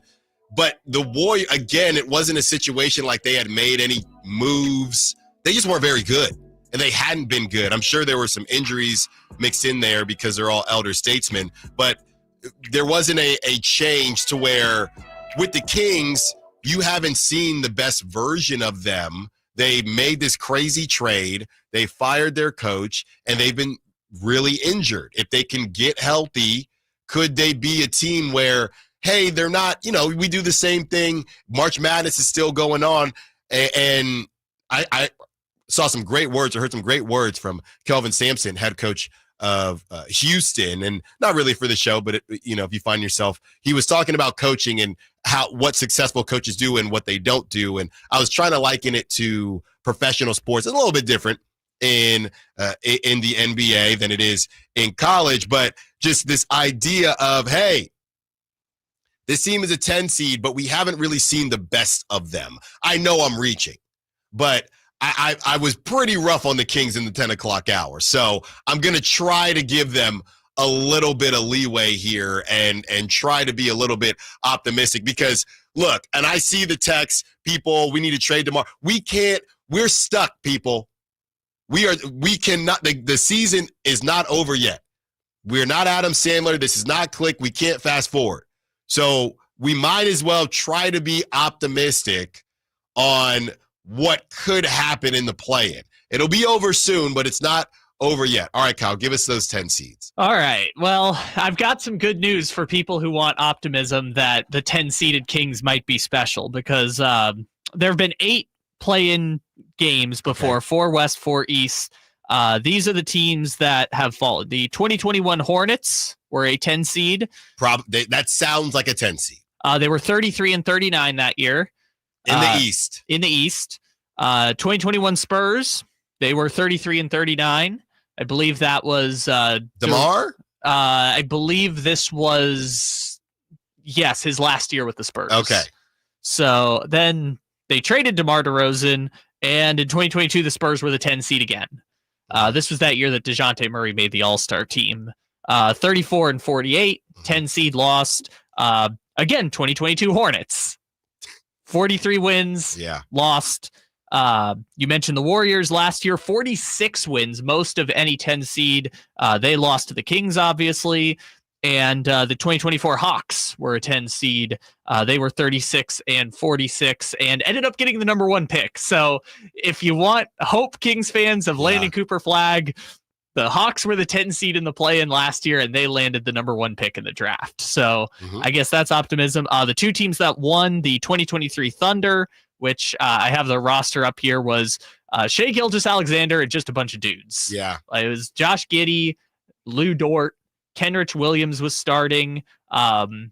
Just a bunch of dudes. This is before Chet gets there. Yeah. This is Jalen Williams' rookie season. Just dudes. And I think the best case for the Kings, the 40-42 2023 Chicago Bulls with Zack LaVine and DeMar DeRozan. There it is. Did win as the 10 seed, lost to the Miami Heat in the 8-9 game, and famously Miami won that game and went on to the finals. So one of the 2 teams that has ever won as a 10 seed is the DeMar DeRozan and Zack LaVine Chicago Bulls. Well, there you go. They're good for one. Could you make the argument, now that you've read that off, and I know, I if you were just hopping in your car, you're thinking, what is Allen talking about? You missed the 10 o'clock hour where I might get a call from the boss man. Trust me, we've been very hard on the Kings. But could you make the argument, not that this matters, because clearly it didn't matter last night, could you make the argument the Kings may be the most talented 10 seed in the history of the play-in? By win-loss record, they would not be in the top 3. Not by win-loss record. By the roster. Not the interim beam team, I would not say, but I guess if you take the season in totality, but I feel like that's not an accurate representation of this team. I'm just all the teams that you just read off. Again, I feel better. Amid Rock is saying last year's Warriors had more talent. That's probably the only argument. But they stunk. I mean, let's go back through the list here real quick. It was Hornets, Spurs, Thunder, Bulls, Warriors, Hawks. How many of those teams there can you say were on the up and up as 10 seeds? You could say the 2023 Thunder and the 2024 Warriors, Yes. but they were on the decline. Yeah. It just took a Jimmy Butler trade to get them back. I think that the bottom line is that most of these 10 seeds are teams that are kind of headed down. Yes. Not necessarily like 10 on the way up. It's most of the time 10 on the way down. Which is funny because that represents how most teams operate, right? Most teams are on their way down and they messed around like the Bulls and fell into a play. And I'm talking about the Bulls this season, or they're taking correctly like the Blazers or the Spurs, and they're going to miss the play, or they're on the way up and they're not in the 9-10 game like the Rockets or obviously the Thunder. Look, as far as that exercise is concerned, I actually feel better. I am willing to say, people, 916-339-1140. The Kings have the most talented 10 seed in the history of the play-in. That's where we're at. Now, does it matter? Maybe not. Maybe. But you can say that. Why they have the most talented team in the 10 seed probably says something about the actual team. But hey, that gives you at least some type of hope, because as everyone lose, and we talked about the obscure way the Kings could keep the pick even if they are in the play-in, if the Heat and the Bulls continue to win games, and the Hawks, we get all that, but more than likely not going to be able to hold on to it if you are the 10 seed. And unfortunately, you know what? What's funny? If the Suns did jump the Kings, then they would be the most talented team to ever be in the 10 seed. Okay, so who's second on this list? The Warriors. It was the Warriors last year? Yes. Did you feel better about the Warriors? I mean, obviously it's weird because they were playing Sacramento, but did you feel better about the Warriors' chances to advance out of the play-in than, I mean, you could say the Kings, but I'm trying to think who, the Pelicans. Yes. Did you feel better about the Warriors' chances than, who was the 7 seed last year? It was the Lakers. Were the Lakers? Yeah, that's right, because the Lakers beat the Pelicans. Yeah. Did you feel better about their chances than the Warriors? Maybe. I don't know. But the Warriors, whenever, and I know the Lakers won a championship, but whenever you have Steph and you still had Clay and you thought, they're going to turn it on, then so the Warriors, it's not even a fair fight, really, because you just view them differently. The bottom line is, people, most talented 10 seed, we could take that to the bank. Hang the banner. Well, hang the banner. Can I just real quick read you the lineup for the Chicago Bulls in that 2023? Seems like you really game? Want to, so please. So tell me if this sounds familiar to any team that you've heard of. Alex Caruso, defensive 2. They had DeMar DeRozan, Zack LaVine, Nikola Vucevic. I completely forgot about this guy. Patrick Beverly started at the point guard for them. And Kobe White coming off the bench as the super sub 2 guard. It's pretty similar. Just saying. And by the way, this is to give people reassurance. That team was winning with 1 minute and 40 seconds to go to advance out of the play-in. They lost to Miami, and Miami ended up going to the finals, but they were winning in the final 2 minutes of that game. Is that the game Jimmy hit that 3? It might have been. It's the famous meme that people keep putting of the scoreboard of Chicago beating Miami, but then Miami ended up going to the finals, even though they were 90 seconds away from losing in the play-in. So there's something there, people. I'm just saying, this thing isn't over, even if you want it to be. They're going to have to play these games, and if they are not mentally in Cancun, which it felt like they were last night, something can be special. I mean, the lower your expectations get, the more surprising what they could do could be. Will they do it? We'll have to wait and see. On the other side, this is going to get a little bit uncomfortable because we know that there are players wearing Kings uniforms that kind of asked for this to happen. Are they happy? Now what? Allen Stiles, Sacktown Sports. Hey, everybody, Kyle Draper here for Mercedes-Benz of Stockton. You know, sometimes you just don't want to buy brand new. I get it. I understand. Sometimes you just want to try something out, maybe go for a lease. Well, Mercedes-Benz of Stockton is the place for you. They have great lease offers starting at $297 a month. That's right, $297 a month. You know, for over 30 years, Mercedes-Benz of Stockton has been there for the community. Whether you're buying, whether you're leasing, they're the ones you can trust. So head on down to Mercedes-Benz of Stockton right now and check out their fleet of leased vehicles. They have certified pre-owned vehicles as well, starting at just 3.49% on select models from 2021, 22, and 23. So head on down to Mercedes-Benz of Stockton. Tell them your boy Drape sent you, and trust me, they'll take care of you. They're a partner you can trust. Or you can always go online at mbofstockton.com. That's mbofstockton.com. Sacramento's premier country music festival, Country in the Park, is coming back May 16th and 17th at Cal Expo with Bailey Zimmerman, Billy Currington, Cole Wetzel, Nate Smith, and more. You'll enjoy food trucks, rock walls, and a mechanical bull, line dancing, and more. Single-day GA tickets start at $52 at CITPFest.com. Country in the Park, May 16th and 17th with Rox Tech, Michelob Ultra, and Raising Cane's Chicken Fingers. More info at CITPFest.com. If you're 55 and up, T-Mobile has plans built just for you. 2 lines of unlimited for just $30 a line. That's a 45% savings compared to Verizon and AT&T. But don't just take our word for it. It's not just the savings that are great with our T-Mobile plan. There's all this value from all these other things that T-Mobile offers. T-Mobile has been such a savings for us. We love it. Switch today and get 2 free 5G phones like the Motorola Edge with Turbo Power charging that gives you power for the day in just 15 minutes. And customers 55 and up can get 2 lines of talk, text, and data for only $30 a line. Go to T-Mobile.com/choice55 to learn more. With 24 monthly bill credits and 2 new lines with autopay for well-qualified customers plus taxes, fees, and $35 per line connection charge. Credits end and balance due if you pay off early or cancel. Contact us plus $5 per line without autopay. Debit or bank account required. 45% off 2 lines versus AT&T Starter and Verizon Welcome. Plan benefits vary. See details at T-Mobile.com. Motorola Edge requires 68-watt charger. Charger sold separately. Actual performance will vary based on usage and configuration.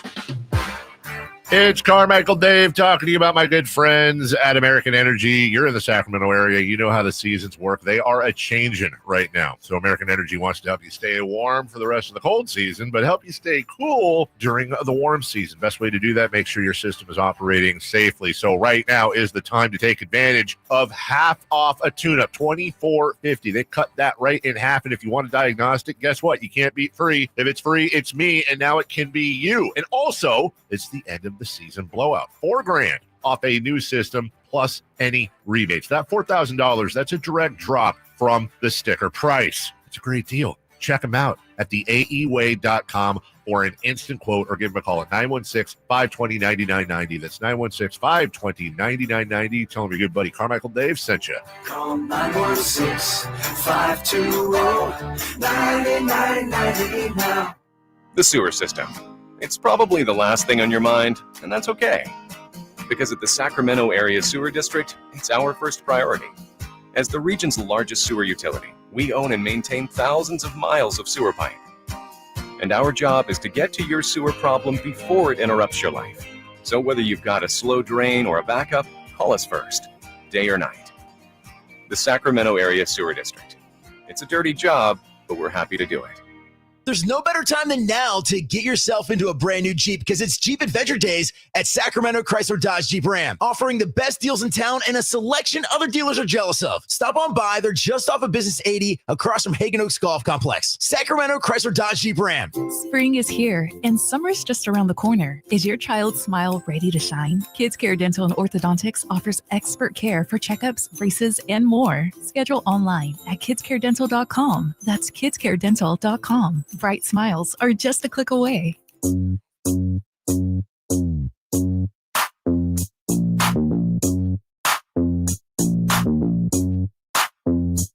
Allen Stiles You can join the show by texting 916-339-1140 on Sacktown Sports.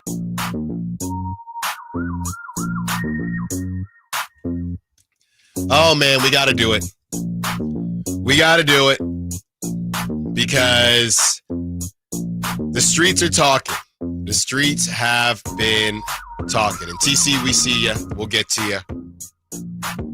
So I was thinking about this and I was trying to put 2 and 2 together, right? And there were conversations that were had about certain players on the team that were not fans of Mike Brown. And they are still on the team. Some of them aren't. Some of them are. So let me get this straight. It was expressed in some way that you were not a fan of Mike Brown, okay?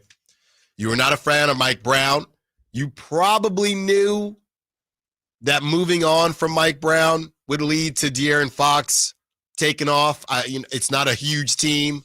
I'm sure that information got around. You still decided to move forward with how you felt, whatever stink that was made. Mike Brown gets relieved of his duties. De'Aaron Fox gets traded. And now you're left with this. They moved to Zack LaVine. You stink. And now you're going to sit there and want to have conversations about the future. Even though the future was more clear before these moves were made. Again, I've said time and time again, I don't know that Mike Brown is a championship head coach. I don't know that. But you made your bed. You're laying in it now because you have to, but you want to see if you can get into another room, possibly, at the end of the season. That kind of bothers me. And it bothers me because if you're going to be a part of that, then you got to show out. You got to show up. There's a coach now in the mix that everybody was praising. Well, as we just saw, De'Aaron was very close with Mike Brown. That doesn't matter if you don't produce. So your guy's in there now, and it doesn't matter if you don't produce. So as the old saying goes, don't tell me, show me. Show me that was the right decision. Because right now, if somebody dropped in from Mars and we told them everything that happened, they said, man, well, how bad was Mike Brown for that to happen? So they chose you guys. They chose you and they chose you. And how have you rewarded the decision? Not to say that you wanted Zack LaVine. We don't know that or not. But how have you rewarded that decision besides losing games you have no business losing to some of the worst teams in the NBA and seeming like you are trying to tank and not the Washington Wizards? Something just bothers me about that.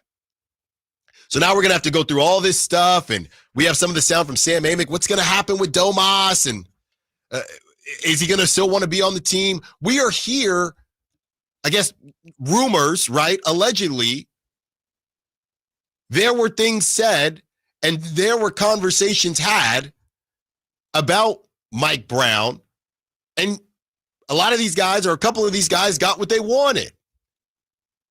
So even though you get what you want, you thank the organization, you thank the fans by losing these games you have no business losing. No business. And some of that is injury. I get all that, but I can't let that fly. I can't not speak on that because those were the rumors that were swirling, and some of them confirmed. And we'll get into some more of the details here about Domantas Sabonis, how he looked prior to De'Aaron Fox's departure and now. And I will say this, there are some people at work, and someone's driving to work right now. Someone's hopefully driving home for work, or you're on your lunch break. Hopefully you're taking an early lunch, getting a nice, I don't know what I'm in the mood for, some General Chicken, some fried rice, maybe a burrito, something to help get you through this Thursday. We're so close to Friday. And there's somebody at your job that you don't necessarily like, right? You don't see eye to eye on things. Some things may be on the court, some things may be off the court. But dang it, you work well together. You win games together. Your sales numbers are good. You don't necessarily want to go grab a drink with the guy. Your wife said, hey, you want to go? Shouldn't we invite them over for dinner? I don't really know if we need to do all that. But we work well together. We work well together, and that's all that matters. But it wasn't enough. You wanted to sit there and we get along, and we can have dinner, we can do all these things. What's more important? Your job? Because again, coworkers, that's what De'Aaron said. He deleted the comment. Your job? Or, I don't really like how much we practice, and I don't really like how much he points things out. And now look at you. On the outside looking in to actually competitive teams, you're still in the play-in, but you got what you wanted. Sometimes you got to be careful what you wish for. And now all of a sudden, Kings fans have to sweat over the decisions that will be made this offseason, whether it's Sabonis, Malik Monk, DeRozan, LaVine, all of that, because of, I would say, pretty petty type of stuff, and you had seen the most success in your career. But you got caught up on certain things, and now all of a sudden, you're going to want to know what the direction is. Well, why don't you tell us? Since you led us there to begin with, why don't you tell us where the direction of the team is going? And that's why the people continue to ask, and the articles come out. Who's in charge? Who's in charge here? 916-339-1140. Let's get to TC, who wants to talk about trading guys. What's up, TC? What you got for us? Yeah, man. Allen, what's up, bro? What's up? So where I'm at, I was already like one of the first ones to talk about Domas, right? It's a whole clarity situation. So I'm not going to beat that down, right? So it's already out there, and everybody, that raised eyebrows, and everybody's paying attention to it, right? Stan did a thing or whatever. But as far as the DeRozan and LaVine, bro, I'm talking about penny on the dollars as far as moving both those guys. I don't care about the PR, because at the end of the day, that's all it's really about, right? About what the PR and what the media and what people want to talk about. Oh, they traded for the guy $40 million, and now he's on the bench. Or, they traded for him, and they got him, and they kicked his back, and they didn't even get a Hall of Famer player back. They got a bunch of, role players and this and that. Well, bro, that's just here nor there, right? Mm-hmm. I'm talking about moving both those guys this offseason, bro, on pennies on the dollar if we have to. I hear you, TC. I hear you. Look, and we will break down. I mean, there is a world where Zack LaVine can be moved. It's going to look a lot similar to Chicago, right? If there's a team that is created and it kind of lends itself to how Zack LaVine actually plays, which is not what this team is right now, and he gets hot, there will be a team. Like we said, the Kings, quote unquote, beat out the Warriors for Zack LaVine. The Warriors wanted Zack LaVine instead of Jimmy Butler. And it's crazy to think, because there's a part of me, and I'm not going to do the thing, but there is a part of me that feels like Zack LaVine probably would have worked on the Warriors because they know what they're doing. And they would have figured out how to make this thing make sense. The only guy really that I've seen make complete nonsense on the Warriors was D'Angelo Russell. And that's because it's D'Lo. Yeah, that's kind of his thing. By the way, also Milwaukee tried to trade for Zack LaVine multiple times before eventually pivoting to Kyle Kuzma. There you go. So if he looks good next year, things are possible. Things are possible. 916 says need to keep Domas and build around him. Hey, I don't think that'll be a problem, but I think it becomes a problem. Funny enough, it depends on where you go with the coach. Life is but a bitter circle. That's what it is with the Sacramento Kings. When we return, let's get into that Sam Amick sound on the future of Zack LaVine, DeMar DeRozan, Keegan Murray, and Domantas Sabonis. Allen Stiles, Sacktown Sports. On the move? Got somewhere to be? Take Sacramento Kings basketball with you. The Sacktown Sports app will let you stay connected to your passion. Never miss a moment of Sacramento Kings basketball with the Sacktown Sports app. Progressive knows when you're on your boat, you're already on vacation. And Vacation You forgets all your worries. Vacation You doesn't even keep track of time and knows that time is a meaningless construct designed to control us, man. But Regular You knows you don't want to be too far out in the water after the sun goes down because Vacation You doesn't know how to navigate in the dark yet. Vacation You and Regular You really need to get on the same page. So bundle your boat with your home or auto policy and earn an automatic discount from Progressive. And spend the savings on the both of you. Progressive Casualty Insurance Company affiliates and other insurers. Not available in all states or situations. This is a story of the one. As a maintenance specialist for university housing, he knows college students can major in wear and tear. Plus, housing so many students doesn't leave a lot of room to house all the supplies he needs. That's where Grainger comes in. With over 1 million industrial-grade products and fast, dependable delivery, Grainger carries the quality products he needs so he doesn't have to. From a new door hinge to a whole new faucet. Call, click Grainger.com, or just stop by. Grainger, for the ones who get it done. Thy ticket, Lady Jennifer of Coolidge. Well, many thanks, good sir.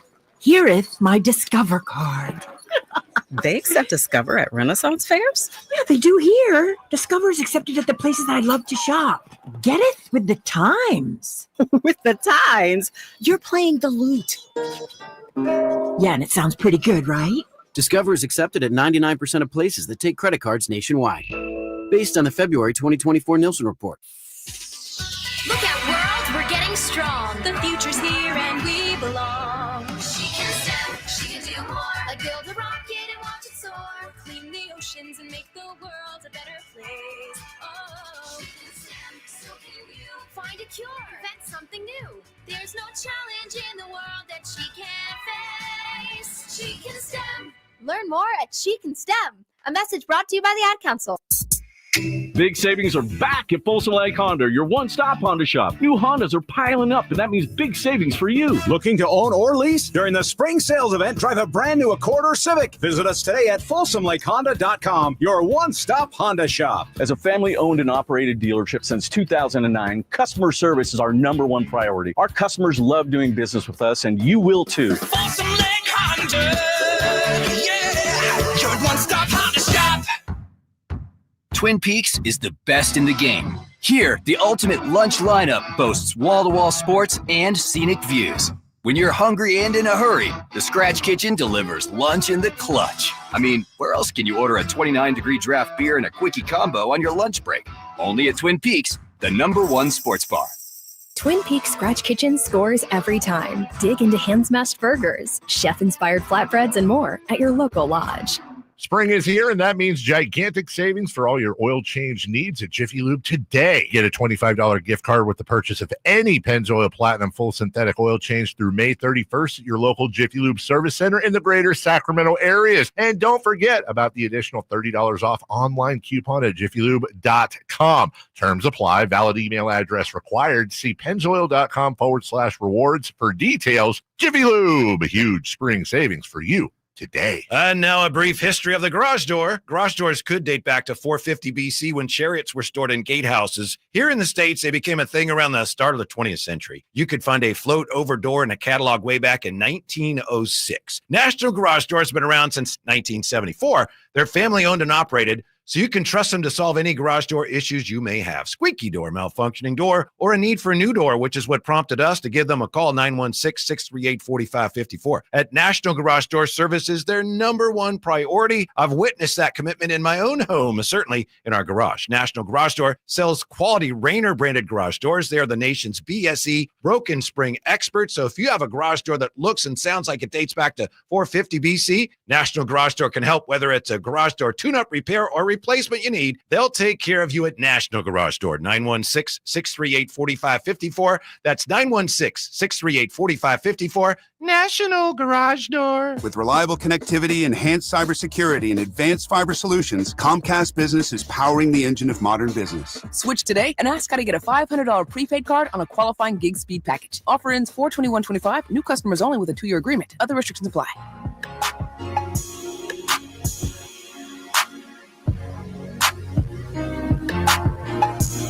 Allen Stiles. Watch the show on youtube.com/Sacktown Sports 1140. Or listen on the Sacktown Sports app. The roundtable starts in 15 minutes, so you don't want to miss that. Brendan Nunez, Frankie Cardicelli, Chris Watkins join us to break down what in the world we watched last night and continue to watch with the Sacramento Kings. Mike, we see you. About to get to you, 916-339-1140 if you want to get your call in before the roundtable. We take calls occasionally on the roundtable, but we'll probably get back into calls in the 1 o'clock hour. So if you want to be a part of the conversation, now is the time. And right now is the time to hear from Sam Amick and what he had to say about the future of the Kings core. Here it is. Yeah, I mean, Zack LaVine is still owed a lot of money, and I don't know how great his market's going to be because, if they wanted to maybe go in a different direction there, because his, the optics around him right now, fair or not, are not great with the Bulls, having an uptick without him and the Kings having a downtick with him. So that comes to mind. You have DeMar, who I think there's going to be similar to Sabonis that we've talked about. There's going to be some tough conversations in the summer where guys decide they feel like being part of this. So, the Keegan extension talks that they kind of loom. And again, to go back to the front office, just that question of who's going to be pulling these strings. For now, I know we've talked about it in the past, and I think rattled the Kings fans' cages again when I mentioned, Vlade being a little more involved. Like, for now, the organization is claiming that, some of those communications are informal, but it's not necessarily a sign of more formal involvement to come. Time will tell. Sam, unfortunately, you do other shows. I saw your appearance on one of them because I am a fan, and you had alluded to the Ja Morant situation in Memphis, and it's something worth monitoring. You said that it, I think, and apologies if I'm misquoting you, but something to the effect of, it's got some similarities with how the De'Aaron Fox situation began to murmur a while back for Sacramento. If what I just said is accurate, how would you compare the developing Sabonis situation to either of those two? Yeah, pretty similar and more similar, to Fox than Morant because obviously the context around Demonis is the same. So it's more apples to apples. It's, doesn't have the fireworks of De'Aaron in terms of the multiple extension offers getting declined or, things of that nature. But yeah, he's going to read the room. He's going to talk to the organization and try to find out, all these questions that we have, he's got the same one. There you have it. So same day or new day, same bleep. That's what's going on with the Sacramento Kings this summer. Obviously, Domantas Sabonis doesn't have a contract on the way, so it'll be a little different, but he wants to find out where the direction is going. And Doug, his kind of personal coach, you would think that if Doug stays, he would be more inclined to stay. So again, this organization choosing directions. And do you want to choose a direction of a guy? And look, Domantas Sabonis, this is what we're talking about. And all these years later, with Kevin O'Connor, who we defended Sacramento and Domantas Sabonis against Kevin O'Connor and against all those allegations, you can look at this a couple ways. You can say, look, Domantas Sabonis had 18 and 16 with 7 assists last night, and they lost to the Wizards. You can look at that and say, well, that's clearly not Domantas Sabonis' fault. Or you can look at that and say, for what you're paying Domantas Sabonis, should he be able to make sure you don't lose that game? It depends on how you view that price tag and how you view guys that are put in that position. He is probably one of the most highly paid, and this is what we've talked about, highly paid players where the production is there, but that game changer aspect hasn't really been there. So is that something you want to continue to invest in if you're the Sacramento Kings? I think everything is on the table. Everything. I said last week Keegan Murray would be the only untouchable. That's if I had an untouchable. I don't think anybody is untouchable, but if you were making me pick one, I'd pick Keegan. You know, again, you're trying to figure out who is it exactly that Domantas Sabonis needs around him so that the Kevin O'Connors of the world aren't correct, who have said the empty calorie thing. Do we have the requisite pieces in the front office to make sure that happens? So far, we didn't. Last season, when he set the record for double-doubles, they get to the play-in, word on the street is Mike Brown wasn't really liked in that area of the locker room. So I don't know what's next. 916-339-1140. We got Mike and Freddie. Want to get to them before we get to the roundtable. What's up, Mike? What you got for us? What's up, guys? Hey. Kings are back. Hello, can y'all hear me? Yep, we got you. Okay. I just feel like the Kings are bad at being bad. When Christie took over, I felt like we were pressuring, at half court, blitzing other teams' point guards, causing turnovers, and it seems to kind of disappear. And I just go back to this with De'Aaron Fox. Mm-hmm. I just want to know what you guys think. So he calls his shot in June saying, I want to see what the franchise does. And then the Kings, I think they took heed of that, and that's why they signed a point guard and they drafted one. Because most fans were like, why are we drafting point guards when we already have so many guards? Right. And I just feel like the Kings made the decision to do this trade. And I called your show and I said, you know what? I'm a little worried that the Kings are going to give De'Aaron what he wants and they're not going to get really anything back. I just felt like they should have got a better draft opportunity, maybe a point guard back. You have to have a point guard. I just feel bad for the Kings. I feel bad for the fans. Yeah. Thanks for the call, Mike. Great stuff. And, it kind of goes in line with what the 408 is saying. People say that we didn't get enough, but what else was even out there? Do we have any idea what other teams would have been interested in Fox and what they may have given up? So the best way, and I'll throw you the lob, Kyle, the best way to break this down, 408, is Jake Fisher of Yahoo Sports. This is what he had to say when he was asked the question, and no, Kyle, there's no audio, just when he was polled, or if there was a poll, what percentage of GMs would have been okay with what the Kings got back for De'Aaron Fox? Yeah, I can find the exact quote, but it was to the effect of, if you polled 100 executives around the league, 100 would say the Kings did not get enough back for De'Aaron Fox. Right. So we don't necessarily know what other teams would have given him up. And that's part of the problem, 408. Everything happens so fast, we'll never know. Again, if it wasn't for Luka, everybody would be talking about this deal a lot more. 916-339-1140. Let's get to Freddie. Wants to be part of the conversation. What's up, Freddie? What you got for us? Hey, so I kind of wanted to piggyback a little bit off of what the previous caller said. I actually agree too. I was very confused about some of the, the moves we're making as far as, I think, sometimes trying to keep De'Aaron Fox's camp happy. And so that's why I was in support when we traded him away, because, I understand these guys are professionals, but hey, they're human too. And when, you're constantly coming into a gym every day and you're with a guy and he's a great guy, I'm sure De'Aaron Fox is a great guy, overall, but, when you hear rumors about, your name swirling around possible, being traded a lot, that kind of gets to guys. And so I felt like we definitely needed to just clean house and not be in the situation where guys, hey, it doesn't matter if you put up 20 or 30 points. We're going to trade you away for a couple of, pieces and maybe a few draft picks to keep, quote unquote, De'Aaron Fox's camp happy. Mm-hmm. Yeah. Thanks for the call, Freddie. The other thing is, too, keeping De'Aaron Fox's camp happy to what end?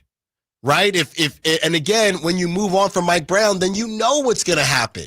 He told you what it was if you did that. So I think the confusion here is, what exactly do you want to do? Do you want to keep De'Aaron Fox? I think in a perfect world, they couldn't have drawn it up any better. They moved off of Mike Brown, and De'Aaron stood on his own business, because the 7-game winning streak, you couldn't have drawn it up better if you were the Kings organization. We move off of Mike Brown, but we just won 7 in a row. De'Aaron's got to feel like we're moving in the right direction. And De'Aaron said, no, I told you what it was. They tried to call his bluff, and De'Aaron said no. So as I said, I would have called his bluff again, because you still didn't have to trade him. So you could have said, well, you're still going to come into work, De'Aaron. But they decided not to.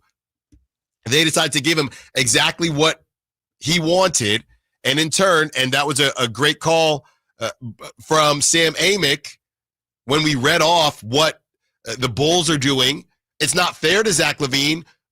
There's rumors, or there's conversation that something might have been going on with Zack LaVine, or is going on with Zack LaVine. On top of that, the offense is just not a good fit, but nobody sees that. People see the Bulls beating the Lakers and playing really good basketball, some of the best basketball all season, and the Kings disappearing into oblivion. Which, to the point about people who will say correctly the De'Aaron Fox situation became untenable and the Kings tried to shop him, and so it got to a point of no return. I would say if they had kept him past the deadline and had played their hand a little bit better, and even worst case scenario, he gets the surgery, it can't be worse than this, right? Even that situation could not be worse than what's actually happened. No, because you're not going to lose. You're not going to lose the value per se, because he's not playing. We've seen this before. Teams would have still been interested, the Spurs and others. Chris Watkins just barged into the studio along with Frankie Cardicelli. Brandon Nunez is here on the other side. Roundtable coming up for an hour. Allen Stiles, Sacktown Sports.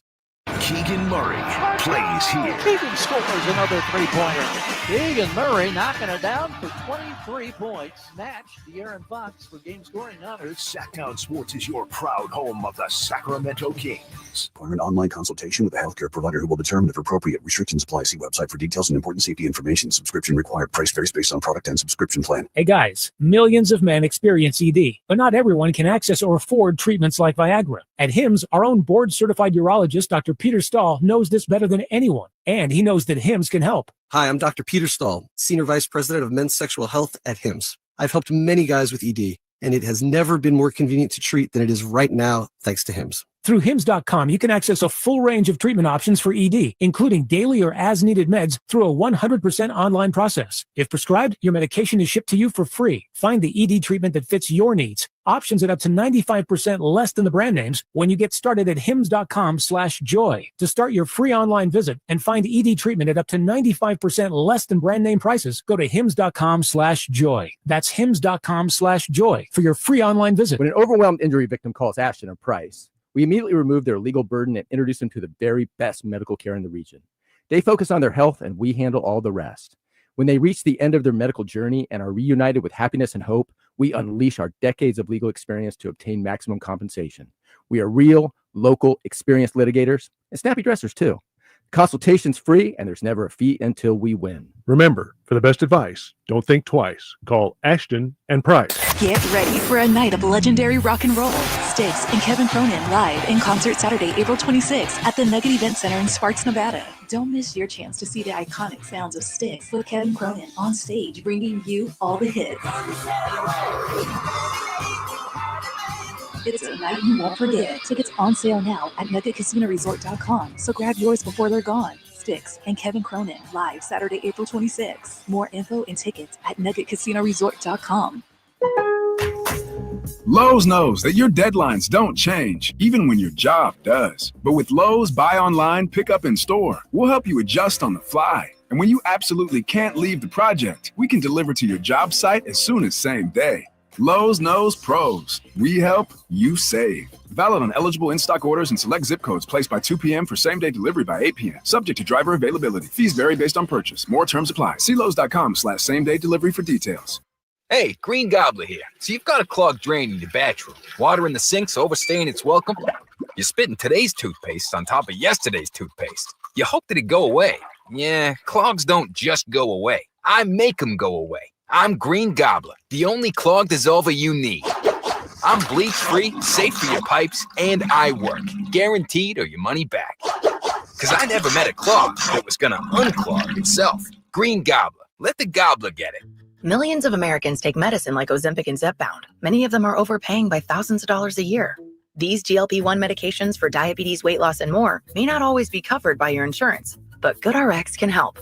GoodRx helps you save every month on prescriptions at over 70,000 pharmacies nationwide. Best of all, it's free to use.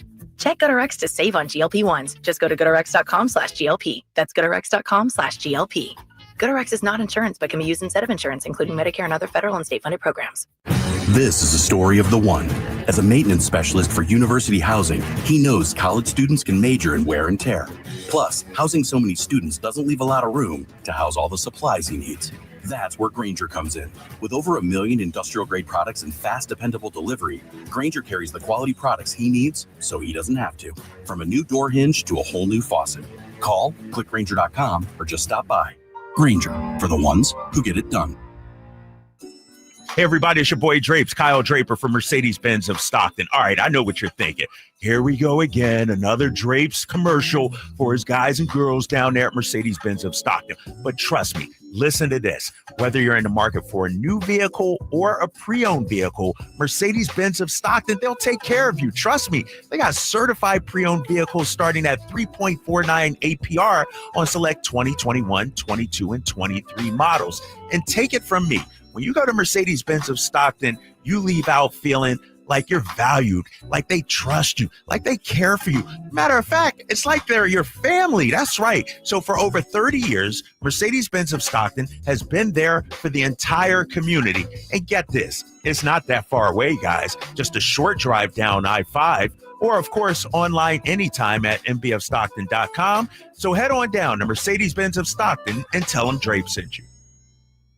Your local sports leader in the 916. KHD1 Sacramento, KYMX HD3 Sacramento. From the Power Business Technology Toshiba Studios, Sacktown Sports 1140.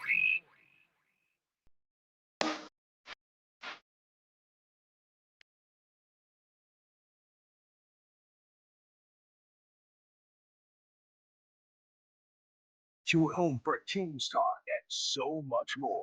Live and local. Allen Stiles on Sacktown Sports.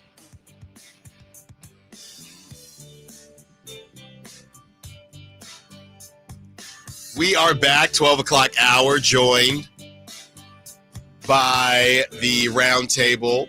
Chris Watkins, Brendan Nunes, Frankie Cardicelli. Guys, how you doing? Yep. That's what we do. Guys, how you doing? How you feeling? I'm all right. Had a pretty tough night of old sports ball watching the Kings and my Yankees lose, and just a lot of bleak things going on. But that Kings game last night, man, was just kind of a chef's kiss of just a fantastic year so far. Let me just ask you this, and it wasn't where I was going to go, but we're here now. If there was a line of, I don't know about Doug getting extended or getting the interim tag taken off, I think we all felt pretty safe about it, right? From the money reasons to just how much everybody loves Doug. We love Doug, friend of the station, of course, was on the station. We get all that. But you're pretty close to the line now, aren't you? For we can't let this stench go into next season. We're pretty darn close, aren't we? I mean, it's already kind of happening, isn't it? I mean, like, this is kind of just a culmination of a lot of bad moves, in my opinion. And I was talking just, in the hallway with someone here, just how it feels like that the word stability, that word, we've really searched for it, like within it, the word itself. We've searched for stability within the word stability with the Kings, which is crazy just laid out there. But I look at the beginning of this year in October, where you have a roster where you have, with head coach Mike Brown at the helm, you have players you can build around for the future. You know, after signing an extension, who's going to be on that head of that bench for the next 3 years with a $9-10 million a year extension. You have your franchise cornerstones in Fox and Sabonis. You have your young players in Keegan Murray. You have Devin Carter, who hopefully has some upside. Keon Ellis emerging. And you fast forward to now, and what is the most optimistic, I guess, point of view on the future of this team? Because I don't really know what it is. I think it's probably Keegan Murray, hopefully taking another leap at some point, and maybe he will, maybe he won't. If this is his ceiling, he's still a pretty good NBA player. I think we can say that if this is Keegan Murray's ceiling, pretty serviceable starting level forward. Not an all-star caliber player, but it's a very good two-way player. What else do the Kings have to look at and say, let's build on that as a building block? Because Domantas Sabonis probably goes to him next, but we know that he wants to go a similar route as Fox. And I know Sam Amick's been very outspoken about it, and it looks like that's going to be a conversation in the offseason. Domantas Sabonis wants to know what angle or what direction are they going. I think there's a lot of that right now, and there's not really a clear direction for the Kings itself as far as what do they have to build around for the next 3, 4, 5 years, because I don't know the answer anymore. And Domas is not the only one that feels that way. No. Like, we all feel that way. Why would the players not? You know, like, I think it's just common logic of like this. It kind of makes no sense what they're doing right now. And I think that a lot of the players are going to look around and have the same conclusion. Well, hold on now. And I don't know how much was confirmed or not confirmed, and I kind of spoke on this, but there were people in that locker room that did not jive with Mike Brown. Right. Okay. So there are people in that locker room didn't jive with Mike Brown, which helped get the ball rolling on this thing. I don't think the org was necessarily happy with Mike Brown after the play-in. I think that they were hesitant to extend it. Right. I think they thought that they were going to get into the playoffs, and losing that game without Zion, I think that hurt a lot. But with that being said, if you're going to be outspoken on this type of stuff, essentially get what you want, right? Then after you get what you want, now, well, I don't really like what came about, so now I want to see about my future. Isn't that in itself kind of crazy? It is. And that's why, like, I feel like I got a lot of crap for it, but why I was defending De'Aaron so much. Yeah. That, like, why the dude that's been here for 7.5 years, the guy comes in, like, Domas is a great player. He does a lot of things great. But the reality of what happened is that he is probably the one that spearheaded the whole Mike Brown firing. Like you're just talking about right now. And then now he's saying, I don't know about this whole thing. That's what I'm saying. Which is understandable from his perspective. Yeah. But if you're De'Aaron, you've been here for a sec and you know how this goes, you know, and you're looking and you're like, we're really going to do this all over again? Like, this is the best coach I've had. What are we talking about? You know? And so I get it. I get why Domas would look at this team and be like, what are we doing? I also get why De'Aaron would feel a type of way and eventually get to the point where not quite requesting a trade, but essentially, right. You know? And so, yeah, I mean, they're in a tough spot. There is a world, though, where they save this offseason. I don't think it's likely, but there's a chance. I think that they are going to triple down and try to salvage this offseason and remain competitive. And either you hit a home run with a trade or, you know, 2 years from now, we're going to be looking like, they kind of missed on that one. Yeah. And this is going to look even more tough. But I think they are going to triple down on trying to remain competitive. Chris Watkins, you were born into this, right? You've been here since day one. Born in the dark. Tough. Yeah. It is the darkness. Chris, give me your breakdown of kind of how this feels, because it's got to be different than when it was the dark ages and you just weren't competitive. Yeah. Now it's almost you had a taste of it, right, and now it's gone away. Your expectations were whatever they were, and they've kind of tricked all of that off. Is this a different type of frustration than when the Kings just were unofficially tanking every season? Shout out Ben McLemore, right? Yeah, totally. I mean, you and I talked about this a little bit on Tuesday, right? Is like this end of season just feels different. Like, you know, obviously the past couple of years they've been fighting towards something. This feels like they're limping towards something. And like Brendan said, like, you know, this was the Ben McLemore time. This was the Ray McCallum time. This is like when you're bad, like when you're a team that doesn't have playoff aspirations, there's still fun in this chunk of last 10, 15 games because you get to experiment with, let's see how Ben McLemore looks when we don't have DeMarcus Cousins out there. And let's see, so to bring that into a modern example, like, hey, let's sit Sabonis. Let's play Keegan Murray 45 or 40 minutes a game. Yeah. Let's make sure he takes Steph took 23 threes the other day. Granted, he made like 12 of them or whatever, but like sit Jordan Poole and Alex Sarr. Yeah, Wizards are a prime example, 100%. Like, I just think that, this could be a time where you, in the past, you would have used this opportunity to grow, and there's excitement in building something, and this doesn't feel like they're building towards anything. This feels like, they kind of stumbled into this play-in spot where they definitely, even when De'Aaron Fox was here, this team was screaming, we don't want to be in the play-in. This is exactly what we want to avoid at all costs, and here they are sitting at the last play-in spot. So, it's just I don't see how you could feel anything but disappointed, anything but frankly, I personally feel hopeless for this team. Like I'm glad that there's people out there, saying, like Brendan just said, like they maybe can try and salvage it this season. I think there's people who still think Keon, Devin Carter might turn into something. When I look at the rest of the league, and I think I told Brendan this yesterday at the A's game, like I watched that Nuggets Minnesota game the last half. The second half and then both overtimes. I can't imagine the Kings playing in that game. And it's crazy because in that Beam Team season, the Kings had that game. That was the Kings Clippers game, the double overtime spectacular that everybody talks about, second highest points scored in NBA history. The Kings can't play in that kind of game. They don't have the shot makers. They definitely don't have anyone who could stop the ball. And so that's kind of where I'm at with this current squad is I just don't think that they're, Alan, when we did the show, we used to talk all the time. There's levels to this. Yeah. The Kings are not on the same level as these other playoff teams. And, you play the game to win. You don't go out there to, give it your whatever. Like, you're not seriously going to make any noise, right? That's, again, something we talked about all the time. Can this team make some noise in the playoffs? That's gone. Like, that hope is completely gone. And so I don't know what you're playing for and what you're aiming for if it's not to win. Because I'm tired of Kings trying to make the playoffs. Yeah, isn't that great? Like, there should be championship aspirations. And until I think there's realistic, like, we want to make a move to step towards a championship, then I don't know if I can realistically give the same level of care and attention that maybe I had in the past. Which, once again, is crazy that we're at this point, from the Kings are at this point, because I think I said it before on here. I remember watching basketball years ago.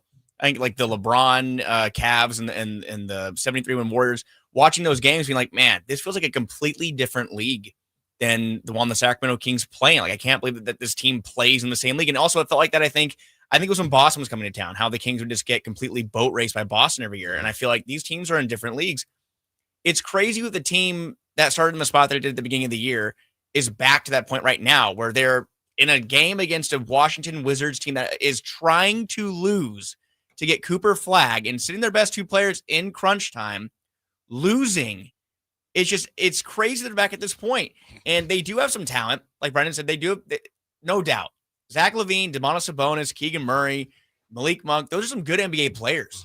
But I think Dave says it a lot. It kind of makes sense. It's kind of a fantasy basketball team, a collection of talent. Just because you have a collection of talent doesn't mean it's the right collection of talent. That's why these teams are so successful, have the balance. And the balance that you see in a Minnesota of offense and defense, the balance you see in Denver, who's won a championship in the past 2-3 years. Boston speaks for itself. Yeah.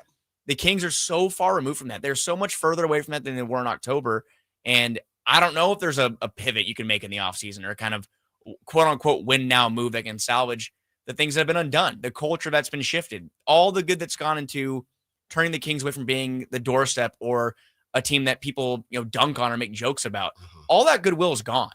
Like, everyone's back to dunking and making fun of them. And I just feel like that's something that's going to take more work to undo. And it's a bummer after 17 years to get to that point that the Kings are once again having to kind of fight and claw their way out of being in that, that conversation. It's really ironic too, you talking about them being a collection of talent and not a team. Like, it's funny because when Vivek first bought the team, he got made fun of for comparing basketball to like a jazz band. He said like a basketball team is like a jazz band. And to use that metaphor, it's like they just have a bunch of guys who are, out there independently playing music, but they're not coming together to make a sound. And I think that's funny enough, like Vivek should probably take his own advice and, maybe they are playing a little bit like a jazz band. They're just kind of going off, they're off sheet, all of that.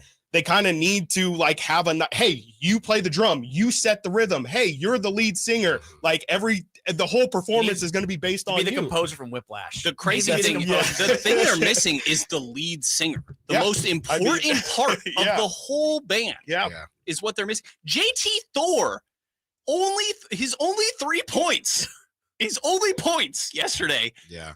Probably iced this, look, I don't know about you guys, but that feels like it iced the season to me. He was in the G League the night before, wasn't he? I think so. That was his 5th 3-pointer of the season. Like, what are we talking about? It's brutal. And ended the Washington Wizards, who had 16, they were 16-59.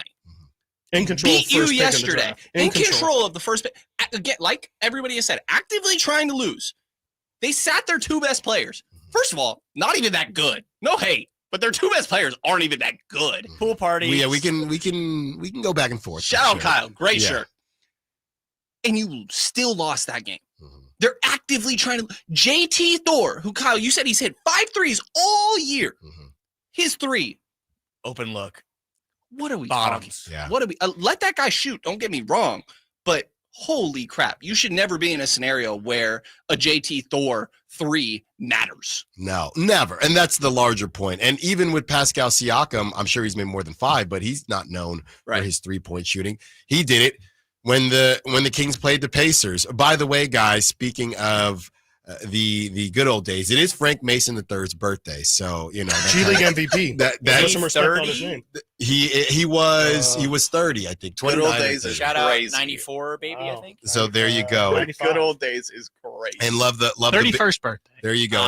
He's 31. Love the band So much references. older. One band, one sound. Shout out to Drumline. On the other side, Zack LaVine. They need to do something.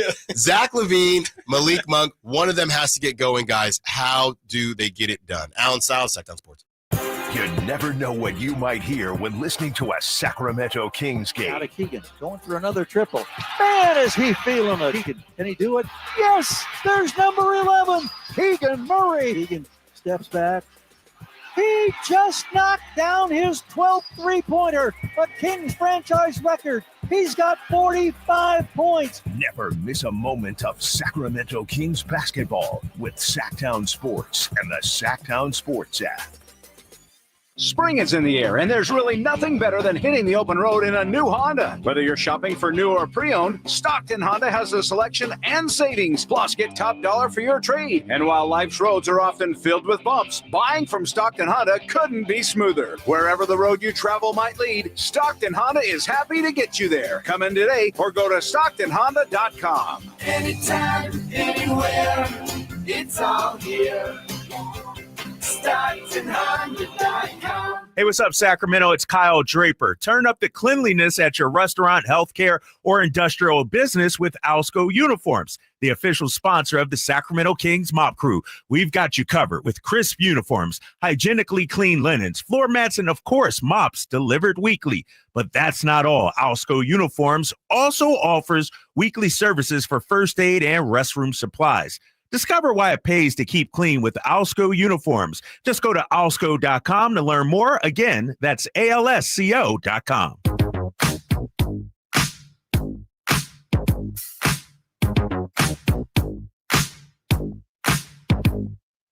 Allen Stiles. Watch the show on youtube.com/Sacktown Sports 1140. Or listen on the Sacktown Sports app. Joined by the round table, Brendan Nunez, Frankie Carticelli, Chris Watkins. Guys, I love this one. I just had to read this. Normally, we don't read too many texts and calls and do calls, but I just love this one from the 916. This number texting a lot. You guys are crazy. They can definitely make some noise, talking about the Kings. You guys are crazy. They can make some noise. Yes, they are broken for sure, but they have talent. Okay. What is noise? Okay. What is noise? Sure. Like, they've been making noise all year long. They made some noise last night. Yeah, they made some noise. But that that poses the same question. Okay, hypothetically, they win what? They have 6 games left. They win 3 of them, and they win the play-in games. Yeah. They get waxed by the Thunder. Is that making noise? And we did have an optimistic segment where I do think you guys, said they were the best 10 seed of all time. They are the most talented 10 seed of all time. Yeah, but do you know what the competition is for that? The 2023 Bulls with DeMar DeRozan, Zach LaVine, and Nikola Vucevic. Can we also talk about we're acknowledging the 10 seed right now. If we go back like 4 or 5 years where the play-in doesn't exist, this team is really sorry. That for sure. And also, little side note, the 10 seed that the Kings are scratching and clawing their way to retain right now, no 10 seed has ever made the playoffs before. Sure. Ever. They go on to say this is the same team that we're still talking. We're still talking about the Boston game. This is the same team that beat Boston without Fox and LaVine by 30 and also beat Cleveland. Everyone and beat lost to Cleveland. Washington. Chris, you said something during the last segment where you said, they have said that they don't want to be in the play-in. Yes. No, they don't want to be in the. They don't want to be in anything. They're playing like it, huh? They're really playing like they don't want to be in the play-in. They don't right want now. to be in the play-in, but unfortunately, there's really no way for them to not be in the play-in. Guys, when you look at whatever version of the big three you want to look at this, as far as the scores, to put Domantas Sabonis in a different category, DeMar DeRozan. I've talked about DeMar DeRozan, 29. He goes in his office. We get all that. This is just who they are. So I'm done fighting the ISO ball thing. How in the world, how do you get Malik Monk going 2 of 9 from 3-point range, and you have Zack LaVine, again, the quietest 18 you've ever seen, 2 of 7 from 3-point range? One of those guys has to figure it out. And I don't know how to do that, but one of those guys has to figure it out if they are going to do what the 916 says and make some noise. There's 6 games left, y'all. I know. What do we like? There's no figuring it out at this point. And what we're saying is that one of those guys need to not be themselves. Well, we're asking one of those guys to be a playmaker, and that's the problem here. Is that DeMar DeRozan, who has, I think that he's embraced like the point guard role over the last 5+ games. His assists are up. 8 assists last night. He's a solid playmaker, and he can do that. But at some point, he's going to be like, "Where's mine?" Yeah, that sometime is the fourth quarter. Yes, 100%. And it's like we're asking the way that these guys are optimized are by putting them in comfortable roles, where they get to be themselves. Let DeMar DeRozan be the mid-range scorer that he is. This is who DeMar DeRozan has been his entire career. He's top 25 or flirting with it. But he's doing that. But he's doing. I'm not talking about DeMar though. But DeMar's doing fine. The issue is that you don't have a playmaker, and DeMar is like the de facto one that you're asking to be. You're trying to get Malik Monk, but to do that. And what happened to Malik? What happened there? Well, I think that there is still an aspect of he's been back for 4 games. Yeah. From being sick. I think there's still a carryover of that for sure. Sure. But he's never been a guy that's supposed to be your primary point guard. And I know that they're like now starting Keon. Technically, it's DeMar if you want to pick a point guard. But you are asking guys to do things that are not them. And I swear that all the best teams optimize their talent. And that, hey, DeMar DeRozan is a phenomenal, elite, top of the league, all-time mid-range scorer. Let him do that. It only is an issue because the other dudes don't fit around that. I understand that, but this is what it is. Like I said, John Taffer yesterday, I don't embrace excuses. I embrace solutions. Someone give me a solution to this. But Allen, there is no solution. There's no solution, man. The coach could, try and get them more together. I would say is That's probably what I'm a solution. saying. It seems like No, go ahead. Well, I'm saying continue. We're still here. It's April 3rd, and we're continuing to try to bank on internal improvement. Right. What else can we do, We've been Frank? talking about this since literally Christmas. This team Frank. is what it is. Honestly, I feel like you're trying to be optimistic, and like we are struggling to do that. Look, man. And look, there's something. You get Jake LaRavia back. Okay. Then you have to work him in. You don't have to work him in.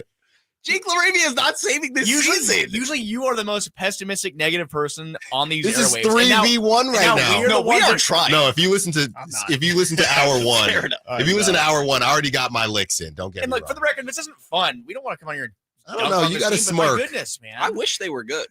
We would love their. So if I said, I wish they were decent. I say the words. I say the words Markelle Fultz to you. Stop. What?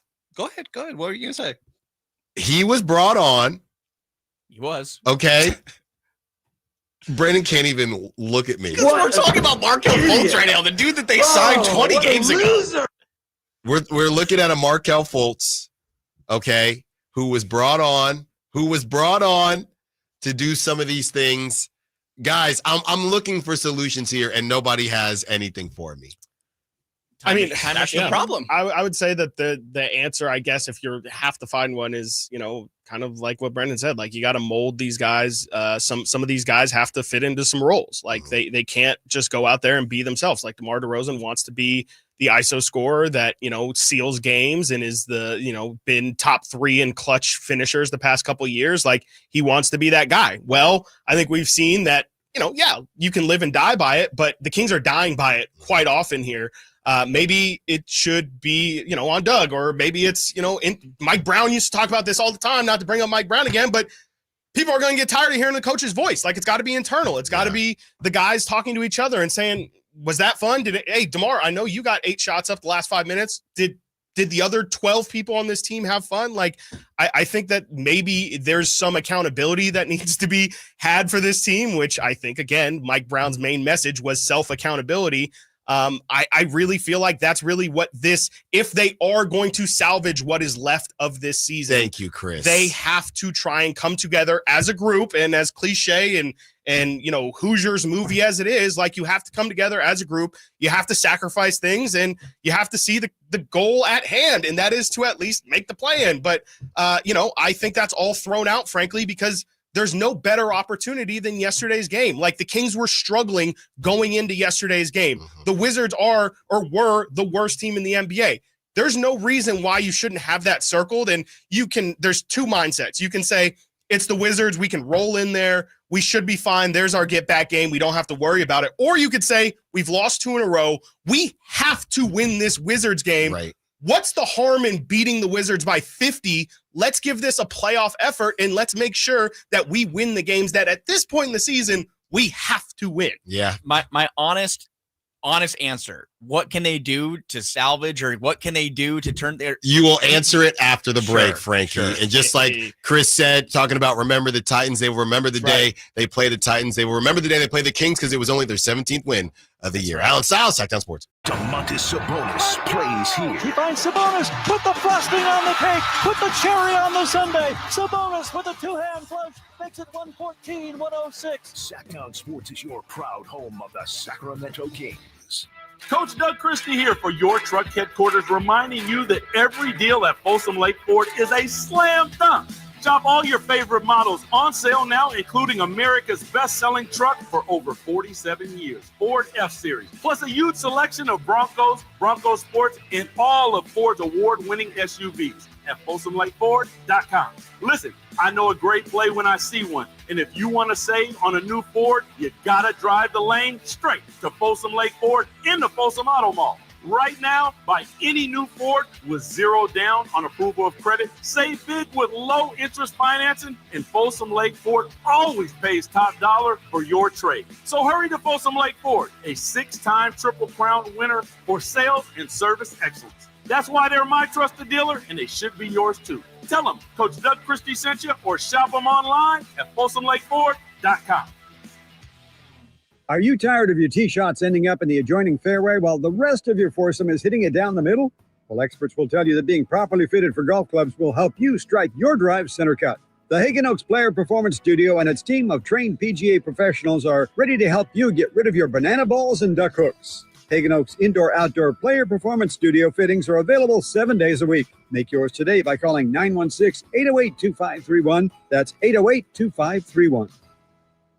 It's Carmichael Dave talking to you about my good friends at American Energy. You're in the Sacramento area. You know how the seasons work. They are a-changing right now. So American Energy wants to help you stay warm for the rest of the cold season, but help you stay cool during the warm season. Best way to do that, make sure your system is operating safely. So right now is the time to take advantage of half off a tune-up, $24.50. They cut that right in half, and if you want a diagnostic, guess what? You can't beat free. If it's free, it's me, and now it can be you. And also, it's the end of the season blowout. $4,000 off a new system plus any rebates. That $4,000, that's a direct drop from the sticker price. It's a great deal. Check them out at theaeway.com for an instant quote, or give them a call at 916-520-9990. That's 916-520-9990. Tell them your good buddy Carmichael Dave sent you. Call 916-520-9990 now.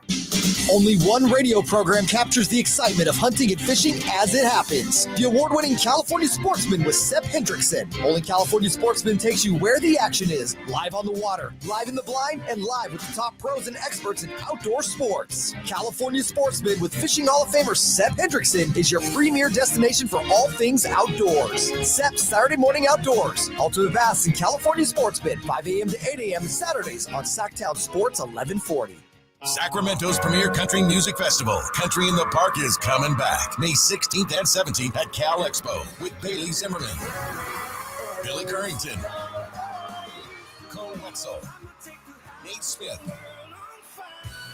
and more. You'll enjoy food trucks, rock walls, and a mechanical bull, line dancing, and more. Single-day GA tickets start at $52 at CITPFest.com. Country in the Park, May 16th and 17th with Rocks Tech, Michelob Ultra, and Raising Cane's Chicken Fingers. More info at CITPFest.com.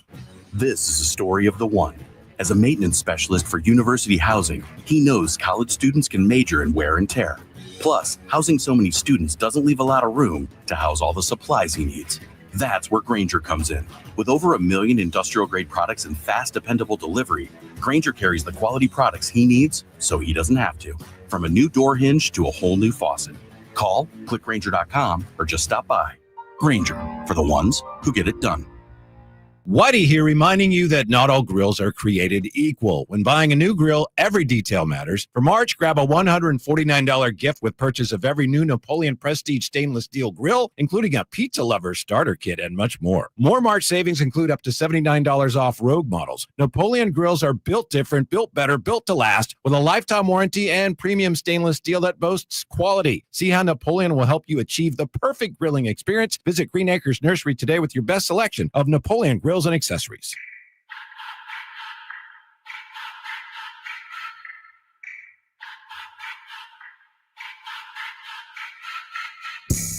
Allen Stiles You can join the show by texting 916-339-1140 on Sacktown Sports.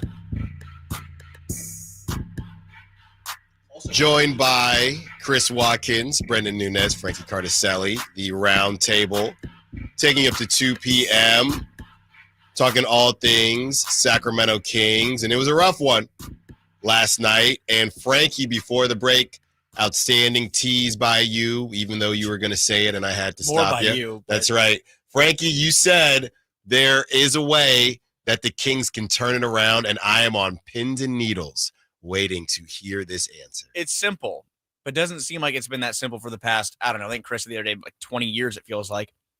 Defend the perimeter. You let the second worst shooting team in the league last night shoot 40% from three. Yeah, 39.5. I round up. Okay.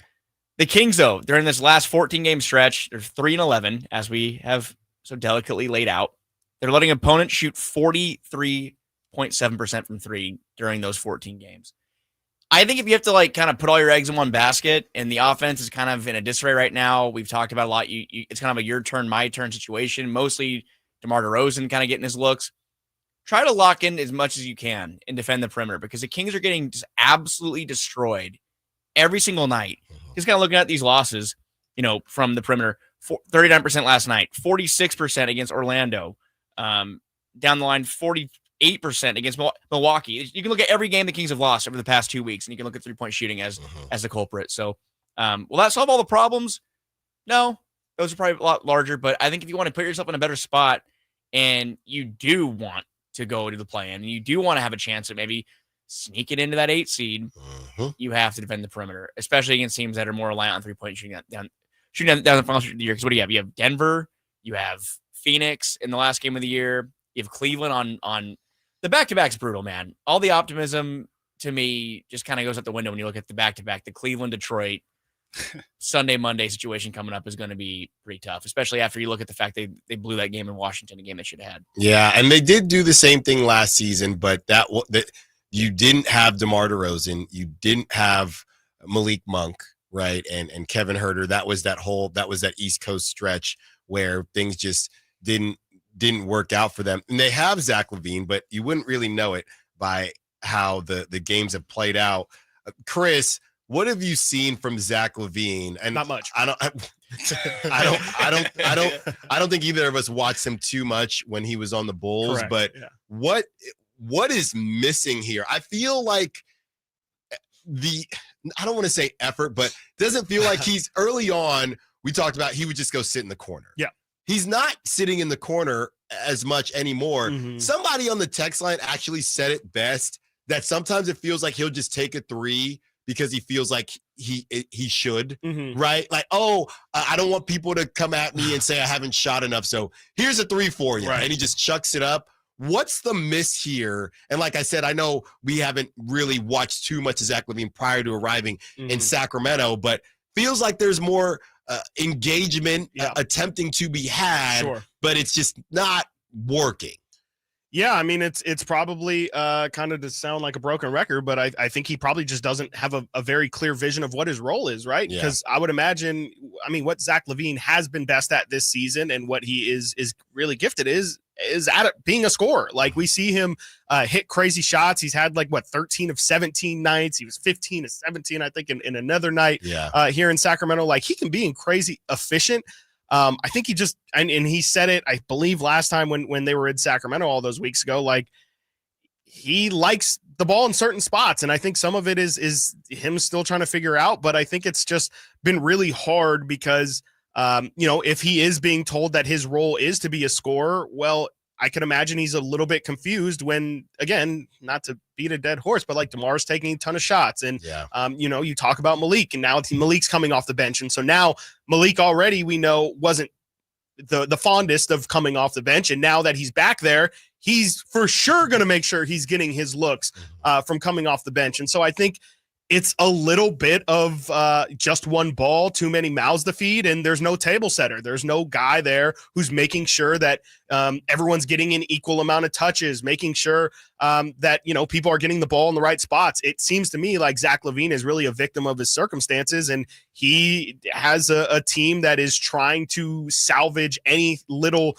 semblance of success that they can find, and he doesn't really know because he just kind of got forced into a sinking ship, a sinking. Wow, that could have gone bad. A sinking ship. Cut around it. And he's trying to find a life raft. He's trying to find out, how can I help? Can I help? Or where am I best utilized? And I think it's just really tough when there's chaos seemingly all around.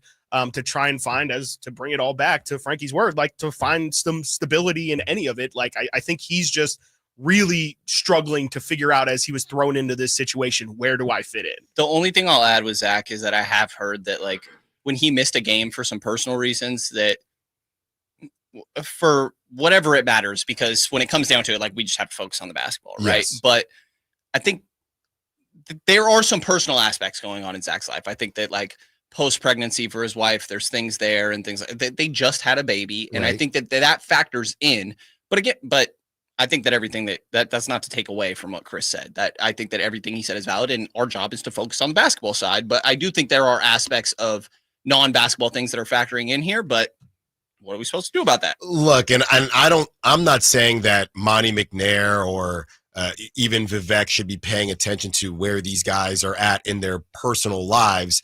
But this is why when Kevin Durant, Jeremy Grant, these guys come out and they say, Bradley Beal, these guys come out and they say, I don't really want to be traded, right? And it doesn't really have anything to do with how much I like the Suns or how much I like the Blazers. These trades that happen, and when you're going to be depended on, not a Jake LaRavia, no disrespect to Jake, but when a lot is going to be changed for you and you have your roots somewhere, you are taking a gamble. Right? I thought I heard that Zack LaVine was out here, but like you said, Brendan, with the pregnancy, the family not out here, Frankie, you just had a kid, so you have the kid, and then you got to move to Sacramento, but the fam is still in Chicago. Which, I don't think his family moved. Like, he was traveling back and forth to LA, my understanding, a lot throughout this stretch. That stuff matters, and I might have been there. Well, we can't trade for that guy. He's about to have a baby. I'm not saying that, but this is the type of stuff you make yourself a part of, right? And you are at that issue, right? Or you're a part of that situation when you trade for people and important pieces, not fringe pieces, right? Not like the Mavericks and PJ Washington and Daniel Gafford. When you trade your number one for someone you think could be a version of a number one, you're at their discretion. And that's tough. No, it's definitely tough. And it's one thing you need to look at as far as like the landscape of the future of his team, that, one upside thought is maybe you can get more from Zack LaVine with a full offseason and have chance for him to get fully settled in Sacramento, have chance for him to fully, be there with your newborn, be there with your family, be there with your wife. It's a tough situation for sure at a bad time, as far as the transition is going. But, I think that, Joe DeRose, our old buddy in the comments, is kind of pointing out that a proper point guard is missing and that he thrived with Lonzo when Lonzo was playing healthy basketball in Chicago. I mean, the Kings need to kind of find that. I think that Brendan pointed to it, and I look to it as well.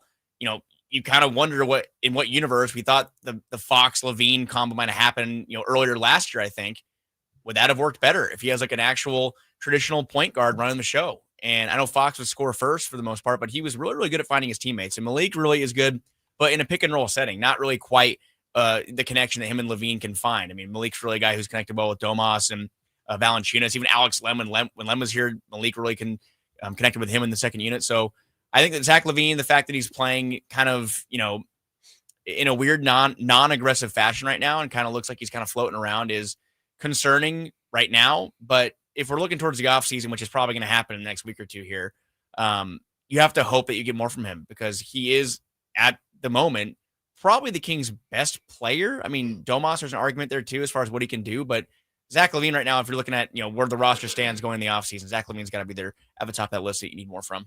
One more segment with the guys. We talk about who is untouchable heading into the offseason for your Sacramento Kings. Down south, Sacktown Sports. On the move? Got somewhere to be? Take Sacramento Kings basketball with you. The Sacktown Sports app will let you stay connected to your passion. Never miss a moment of Sacramento Kings basketball with the Sacktown Sports app. Golf to Go is brought to you by the Hagen Oaks Golf Super Shop. Here's Frank LaRosa. The word for has been used in golf for centuries, and its origins can be traced to the Middle Ages. According to historians, the word for is derived from the Old English word meaning before or in front of. In those days, the term was used to warn people of incoming arrows during archery practice. Another theory suggests that for has military connections. During the 19th century, artillery officers would yell for to warn their troops of incoming shells. This practice may have carried over to golf. The most popular theory, however, is that for has Scottish roots. In Scotland, forecaddy was used to describe a person who walked ahead of the golfers to spot where their ball landed. The forecaddy would then yell for to warn the golfers if their ball was heading towards another golfer or a spectator. Today, for is used to warn golfers or spectators of an errant shot. Whether it's derived from the Middle Ages, military practice, or Scottish roots, for has become an integral part of the game of golf, and now you know why. That's your Golf to Go. I'm Frank LaRosa. Wesley Financial Group is not a law firm. Are you a victim of the timeshare trap and think there's no way out? I'm Chuck McDowell, founder of Wesley Financial Group, the original timeshare cancellation expert. And I'm here to tell you that there is a way out. All you need to do is give my office a call. I will send you a timeshare exit information kit absolutely free, explaining how the timeshare industry works and your options for cancellation. Call Wesley now for your free info kit. 800-902-5454. 800-902-5454. Did you know your skin is the largest organ of your body? Huh? That's why you should shower with Old Spice Super Hydration Body Wash instead of plain old bar soap. Love your skin by super hydrating it with vitamin B3 and glorious notes of vanilla and shea. Did you know that my super hydrated skin is the second largest organ of my body? The first is my heart. Old Spice. Men have skin too. Old Spice Super Hydration Body Wash. 24/7 renewing moisture with daily use.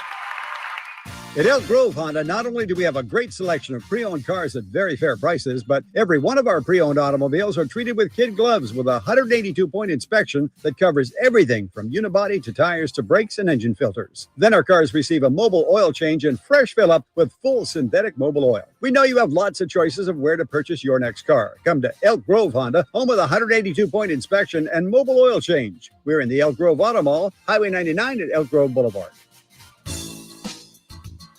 You've heard the saying, penny wise, pound foolish, right? It means you do something that will save you a little bit right now, just pennies, but that ends up costing you pounds in the end.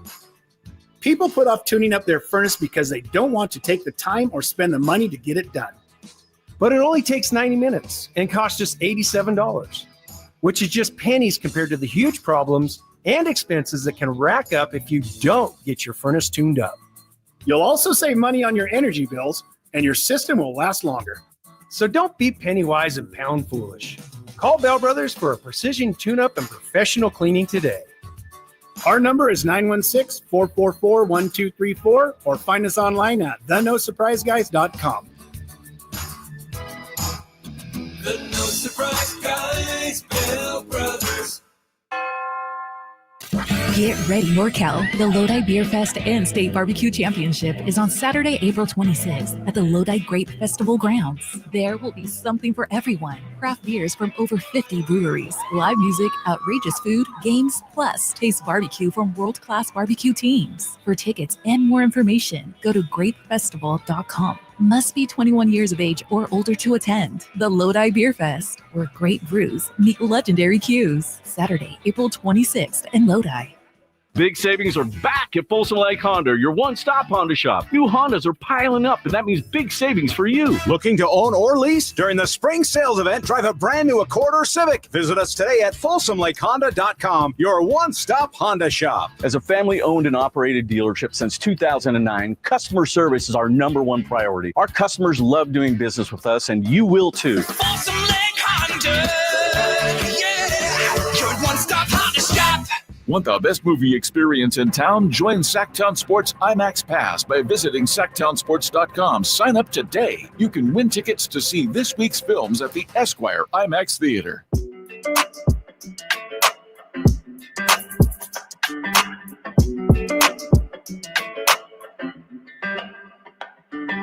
Your home for Kings talk and so much more. Live and local. Allen Stiles on Sacktown Sports.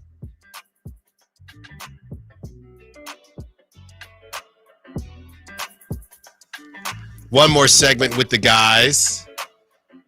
And this one's going to be pretty simple.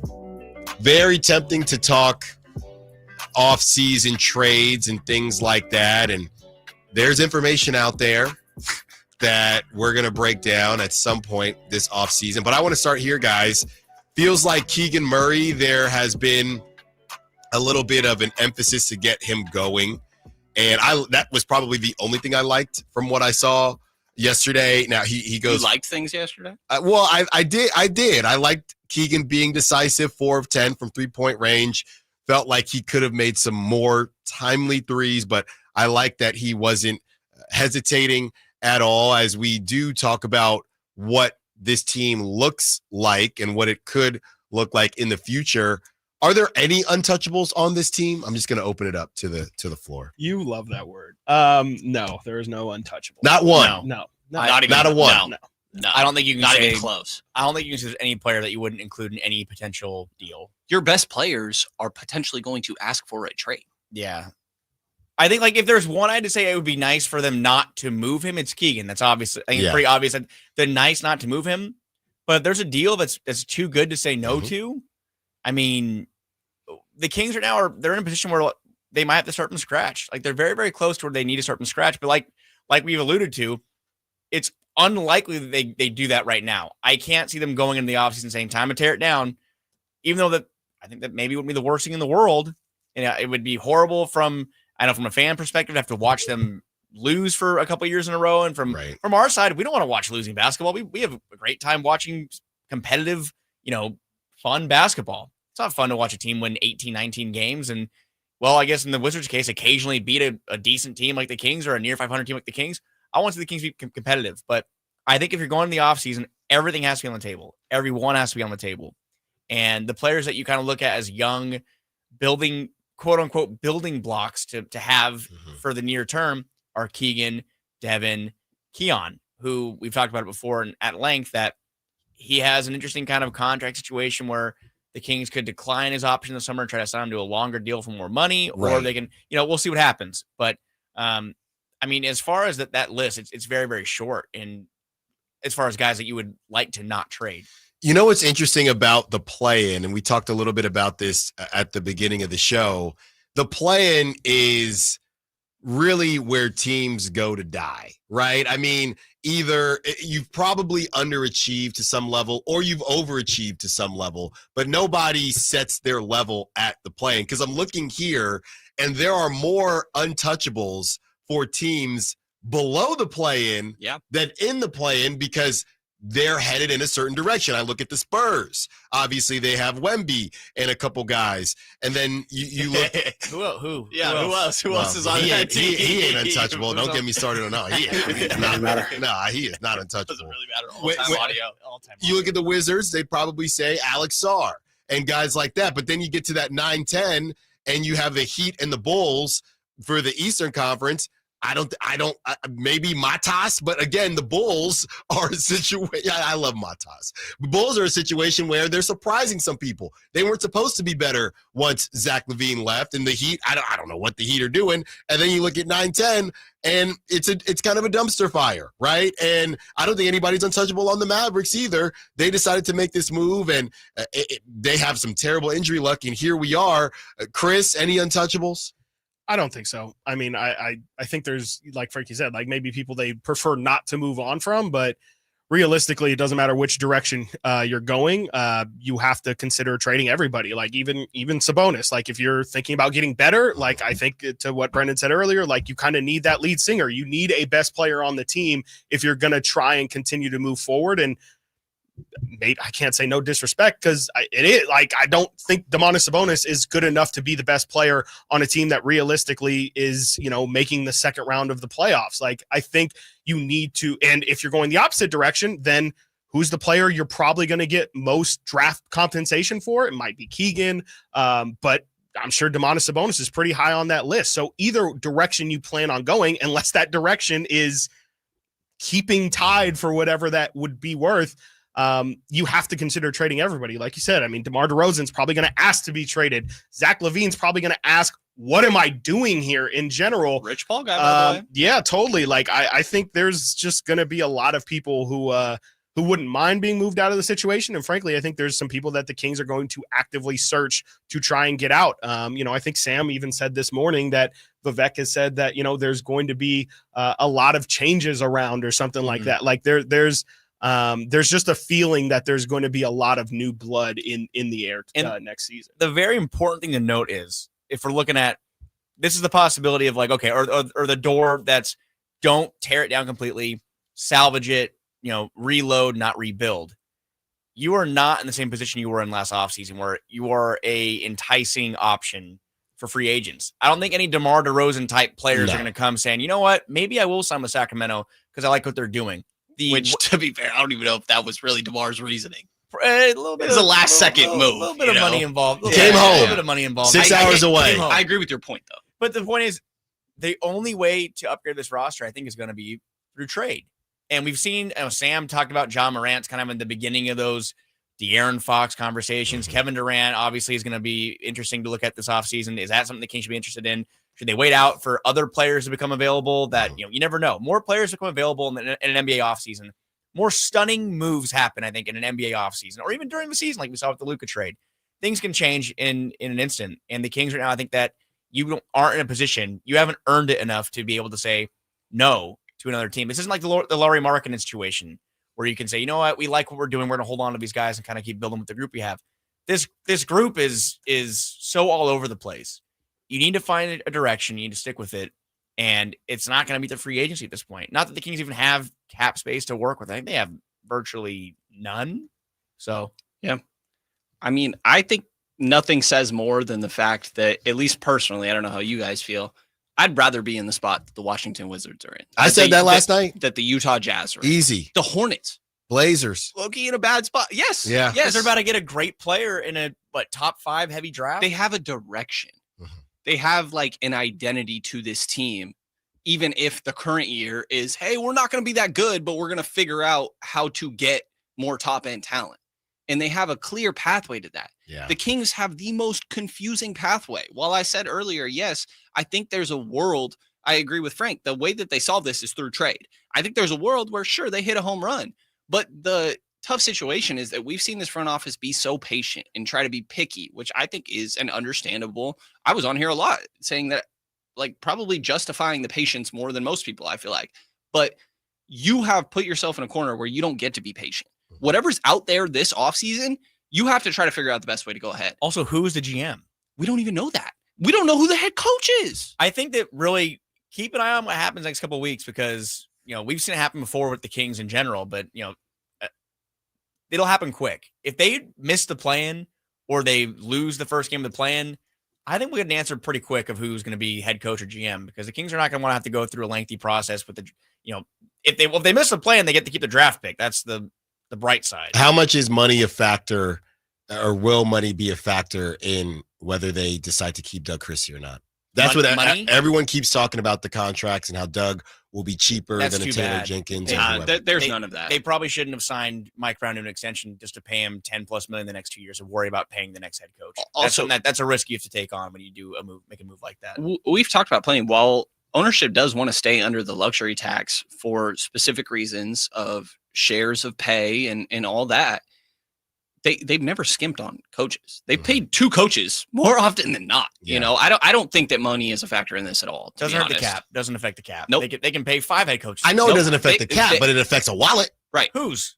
But my uncle says it all the time. Whenever I'm talking about, the Yankees need to go for this guy, he's like, hey, it's not your money. Who the hell cares? It's not. Also, I'm not. They make money if the team is good. Like, it's an investment. Yeah. If they don't have that problem, they should probably make better decisions. And they've been willing to invest in those coaches. Like I've said, they've paid multiple coaches for plenty of years. All right. I'm upset. We got to get, Kyle's giving me the Dame Lillard. We got to get out of here. But there was a big investment in Doug Christie. Let's not forget that. He's Chris Watkins. He's Brendan Nunez. He's Frankie Cardicelli. Thanks so much, guys. They all deserve their own. Why does only Frankie get an intro? Nah, I'm good. We'll talk to them next week. Allen Stiles, Sacktown Sports. Require an online consultation with a healthcare provider who will determine if appropriate. Restrictions apply. See website for details and important safety information. Subscription required. Price varies based on product and subscription plan. Hey guys, millions of men experience ED, but not everyone can access or afford treatments like Viagra. At HIMSS, our own board-certified urologist, Dr. Peter Stahl, knows this better than anyone, and he knows that HIMSS can help. Hi, I'm Dr. Peter Stahl, Senior Vice President of Men's Sexual Health at HIMSS. I've helped many guys with ED, and it has never been more convenient to treat than it is right now, thanks to HIMSS. Through HIMSS.com, you can access a full range of treatment options for ED, including daily or as-needed meds through a 100% online process. If prescribed, your medication is shipped to you for free. Find the ED treatment that fits your needs. Options at up to 95% less than the brand names when you get started at HIMSS.com/joy. To start your free online visit and find ED treatment at up to 95% less than brand name prices, go to HIMSS.com/joy. That's HIMSS.com/joy for your free online visit. Twin Peaks is the best in the game. Here, the ultimate lunch lineup boasts wall-to-wall sports and scenic views. When you're hungry and in a hurry, the Scratch Kitchen delivers lunch in the clutch. I mean, where else can you order a 29-degree draft beer and a quickie combo on your lunch break? Only at Twin Peaks, the #1 sports bar. Twin Peaks Scratch Kitchen scores every time. Dig into hand-smashed burgers, chef-inspired flatbreads, and more at your local lodge. Spring is in the air, and there's really nothing better than hitting the open road in a new Honda. Whether you're shopping for new or pre-owned, Stockton Honda has the selection and savings. Plus, get top dollar for your trade. And while life's roads are often filled with bumps, buying from Stockton Honda couldn't be smoother. Wherever the road you travel might lead, Stockton Honda is happy to get you there. Come in today or go to StocktonHonda.com. Anytime, anywhere, it's all here. StocktonHonda.com. Welcome to AutoZone. What are you working on today? My car is making this noise. Sometimes it's like doop doop, and sometimes it's like. Do you have a dash light on? Oh, yeah. And we don't have to listen for clues. With the free Fix Finder service, we can read a check engine, ABS, or maintenance light to find the likely fix and even recommend a local shop if you need one. So you don't need to hear the... Not with Fix Finder. Free at every AutoZone. Get in the zone, AutoZone. Restrictions apply. Business taxes. Was stressing about all the time and all the money you spent on your taxes. This is my bill? Now Business Taxes is a TurboTax small business expert who does your taxes for you and offers year-round advice at no additional cost, so you can keep more money in your business. Now this is taxes. Intuit TurboTax. Get an expert now on turbotax.com/business. Only available with TurboTax Live full service. I love this time of year when the azaleas begin to bloom and the singing birds' sweet dawn chorus remind us that blue skies and sunshine are at hand. Hi, this is Frank LaRosa with a word about Naturewood Home Furnishings. In sports, the definition for the word master is one who's achieved a high degree of skill, and that will be on display in the highly anticipated golf tournament. In the furniture business, a master is a highly skilled craftsman, an artist even, whose work is coveted by those who appreciate design, quality, and durability. John Keyes was the mastermind of Naturewood Home Furnishings. He knew that you wanted your home to reflect your personal style, whether that was a plain coffee table or a masterpiece for you to enjoy forever. That's why when you walk into Naturewood Home Furnishings, you'll find the largest and best selection of the highest quality home furnishings in Northern California. Masterful. Naturewood Home Furnishings, off Highway 50 at Hazel. Look for the water wheel. Allen Stiles here with your Sacktown Sports Injury Update, brought to you by Downtown LA Law Group. Zack underwent surgery to repair his right hand, and he's likely to be out 6 to 8 weeks. Second base duties will be a battle between Max Schumann and Max Muncy. Brady Basso and his left shoulder strain continues to go through a throwing program, and the A's are hopeful that he can begin pitching in minor league games shortly after the start of the regular season. On the court, Malik Monk makes his return from illness as the Kings push to make the play-in. This injury report is brought to you by Downtown LA Law Group. Hi, I'm Allen Stiles. Injured at work? Call Downtown. Downtown LA Law Group, California's leading injury law firm. With over 40 lawyers throughout California, they've won over $500 million in settlements. Downtown LA Law Group will get you compensation for your work injury. You don't pay unless they win. That's right. You pay zero up front. Call Downtown. Text Injury Help to 40222. That's Injury Help to 40222. Visit them at calldowntown.com. Get ready for a night of legendary rock and roll. Styx and Kevin Cronin live in concert Saturday, April 26th at the Nugget Event Center in Sparks, Nevada. Don't miss your chance to see the iconic sounds of Styx with Kevin Cronin on stage, bringing you all the hits. It's a night you won't forget. Tickets on sale now at NuggetCasinoResort.com, so grab yours before they're gone. Styx and Kevin Cronin live Saturday, April 26th. More info and tickets at NuggetCasinoResort.com. Sacramento Kings basketball. Takes it to the rack and scores. The Kings have regained the lead. A run to the playoffs. To the free throw line, pulls up 15-footer. He's got the two-pointer on Sacktown Sports 1140.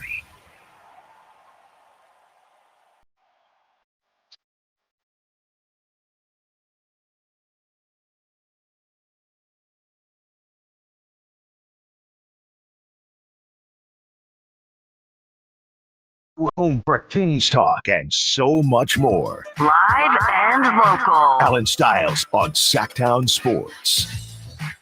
Thanks again to the insiders, Frankie Carticelli, Brendan Nunez, Chris Watkins.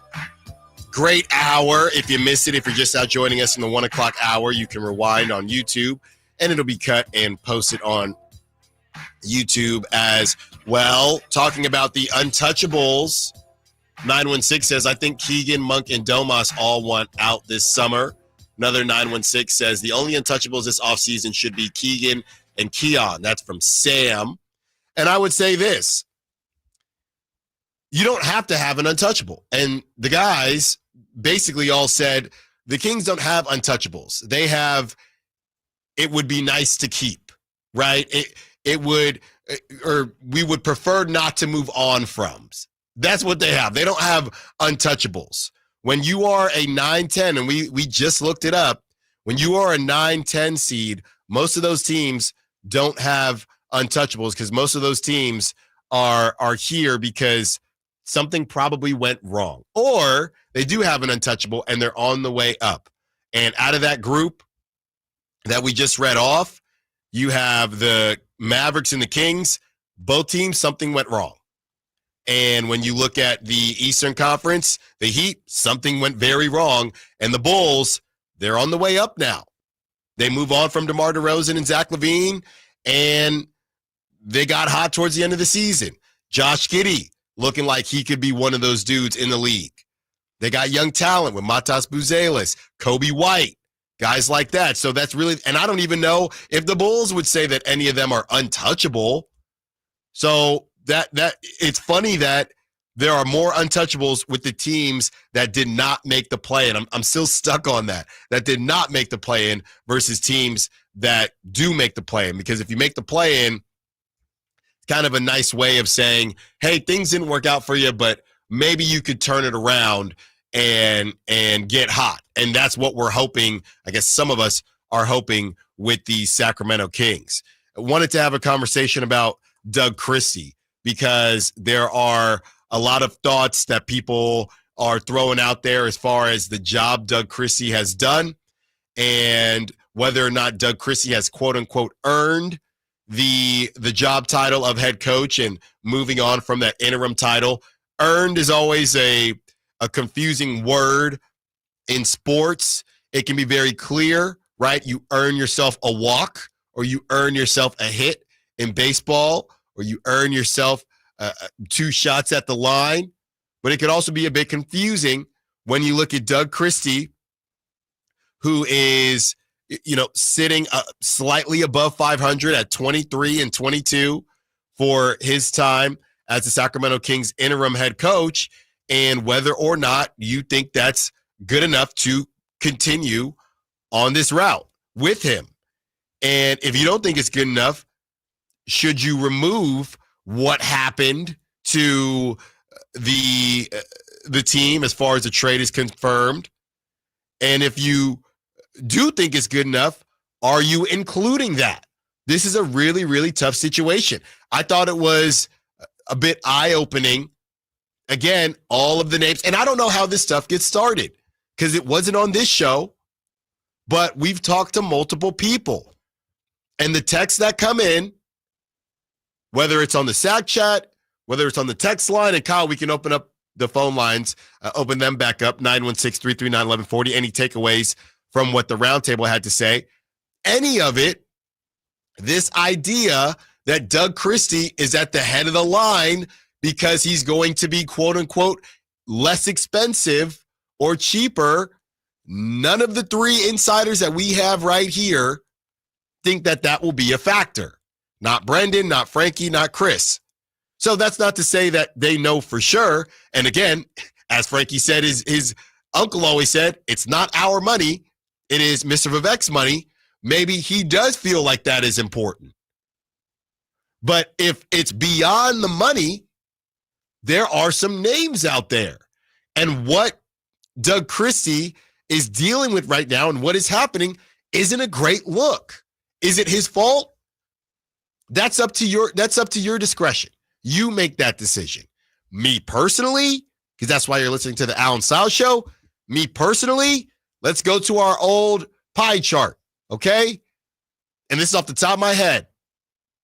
If I were to do a pie chart on the Kings and the losses that they have had, right? I'm giving Doug, and this is including ownership, front office, and the players and the coaching staff. I'm giving Doug maybe 30%, 25 to 30%, and I'm not going over 30% because I do think roster construction matters. And Zack LaVine, you swap, and we saw what Doug did with De'Aaron Fox. We saw what Doug did without De'Aaron Fox. Some huge wins. So because of that, yes, he's the head coach, and I would say the coaching staff in general. Luke Lauk's left. He's in Tallahassee. So it's tough for me to go over 30%. And is 30% good enough, or is 30% enough to move on from Doug? Hey, you are 30% of the reason that we missed the play-in or lost the first play-in or we're stuck in the 10 seed, we're going to move on from you, Doug. I don't think 30% is enough. Now, I also don't know what percentage I would have for Mike Brown, but that doesn't matter now because he's gone. But it's tough for me to go above 30%. And because of that, I would give Doug a couple years and I would make him the head coach. I'm still there. Now, I understand those that are there. I understand those that are not there. But again, I can't go over 30% for Doug being the reason that this team is doing what it's doing. You have a future Hall of Famer in DeMar DeRozan. You have a guy that was having a really good season in Zack LaVine, who's been getting paid a lot of money. You have Domantas Sabonis, who gets paid a lot of money, right? The injuries that Doug has dealt with, the changes that Doug has dealt with, it honestly makes me want to drop it down to about 25. 30 honestly feels like too much. And if I'm sitting at 25 or 30%, I don't think that the Kings should move on from Doug quite yet. That's where I'm at with it, Kyle. It's a really interesting spot because you've got we talked about this before with Doug as the coach. There are bigger picture questions you have to answer before you get down to Doug Christie as the head coach. A well-run organization that is trying to talk about alignment. Remember, Mike Brown talked about aligning everything for years. If they move on from Monte McNair, which if you read the tea leaves of Wes Wilcox leaving and Sam Amick's story talking about Monte has had less of a voice, you would lean in the direction that says maybe Monte McNair. Oh, and the fact that he only has 1 year left on his contract. Mm-hmm. You read that and you think that he might not be coming back after this season. Right. The alignment would be to pick a someone to run the basketball operations, general manager, president, whatever you want to call it, and then allow them the freedom to pick whomever they want as the coach. So I feel like you have to answer some of, and by the way, what is roster construction going to look like next year? So even trying to build out a pie is difficult because there's bigger questions that have to be answered before you get to Doug and the coach, and whether or not these last, how long has the interim beam team been together? 25 games? Do these last 25 games even speak as a representative sample for what Doug is or can be as the coach of this team? Yeah. And the way I see it is whatever happens next season, you're then giving him another version of that roster, because I don't think that all three of them will be back. DeMar DeRozan, Zack LaVine, and Malik Monk. We don't even know what's going to happen with Domantas Sabonis. So at some point, you'll say, hey, this is just part of the coaching gig, but there's been so much that's happened with Doug so far. I don't think that I'm there yet to say, hey, this is just part of coaching. Interim guy, you trade all the drama around De'Aaron Fox, you trade De'Aaron Fox, ton of injuries. Domantas Sabonis, the most injuries we've seen since he's been in Sacramento. Malik Monk's been dinged up. Jake LaRavia, another big get. He can't stay on the floor. You're a draft pick who you didn't have all season long. Devin Carter, he gets injured again. So I'm willing to, again, I'm at 25%. I don't even know if I can get to 30. So because of that, I want to see what Doug does in a full off season. It's tough. I am, my personal opinion is less important, but I am of the belief that bring Doug back if Monty is going to come back at this point. If you're doing the full reset of the organizational structure, allow whoever is coming in to make those decisions, because, we talked about it before. DeRozan and LaVine are not easy trades to make this offseason. You have to find very specific situations to make such trades happen. So at that point, if you're moving one and not both of them, then is that just reshuffling the cards? And then you get to 2026, where we talked about LaVine has the opt-out. DeRozan would be done with his contract. Keon Ellis would be a free agent. Keegan would no longer be on the rookie deal. 26 is kind of the time where you can have a clean break. So at that point, are you just washing your hands of this until the next offseason and saying we'll address it then? And if so, that feels like a really strange decision given how many changes they've made over the last 4 months in the organization. Yeah. Again, it's funny when you talk about the stability thing, because now that you've broken that perceived stability when you moved on from Mike Brown. Now the question is, does keeping Doug, even if maybe deep down they would have liked to see more success, does keeping Doug help build back the stability, or does going and getting a brand new Taylor Jenkins coach and saying, this is our guy, we're riding with this guy, what is better for the idea of stability? I guess it depends on who you ask. On the other side, Keegan Murray conversation. Is it time for the Kings to focus on Keegan Murray? It seemed like they did last night. It wasn't in a winning effort, though. Allen Stiles, Sacktown Sports. All guests and callers join us from the Folsom Lake Honda hotline. Folsom Lake Honda, your one-stop Honda shop. We all hear the radio ads about the IRS. They tell you to be afraid, to be scared, and they try to frighten you into calling. I'm not here to do that. Tax Relief Advocates is different. TRA is here to tell you that if you owe money to the IRS, whether it's $5,000, $50,000, or $500,000, we have a solution. It doesn't matter if you're sitting in your car, at work, or with your kids. No matter where you are, call now. 800-575-9861. Don't lose hope. TRA can eliminate or reduce what you owe to the IRS. Generous programs are now available that can give you a fresh start. Our passion is taxes and helping individuals fix their IRS problems. We have over 1,000 5-star reviews on Google and an A+ with the Better Business Bureau. You don't need to be afraid of the IRS any longer. End your tax nightmare today by visiting us online at TRA.com or call 800-575-9861. That's 800-575-9861. Tax Relief Advocates. Real solutions for real people.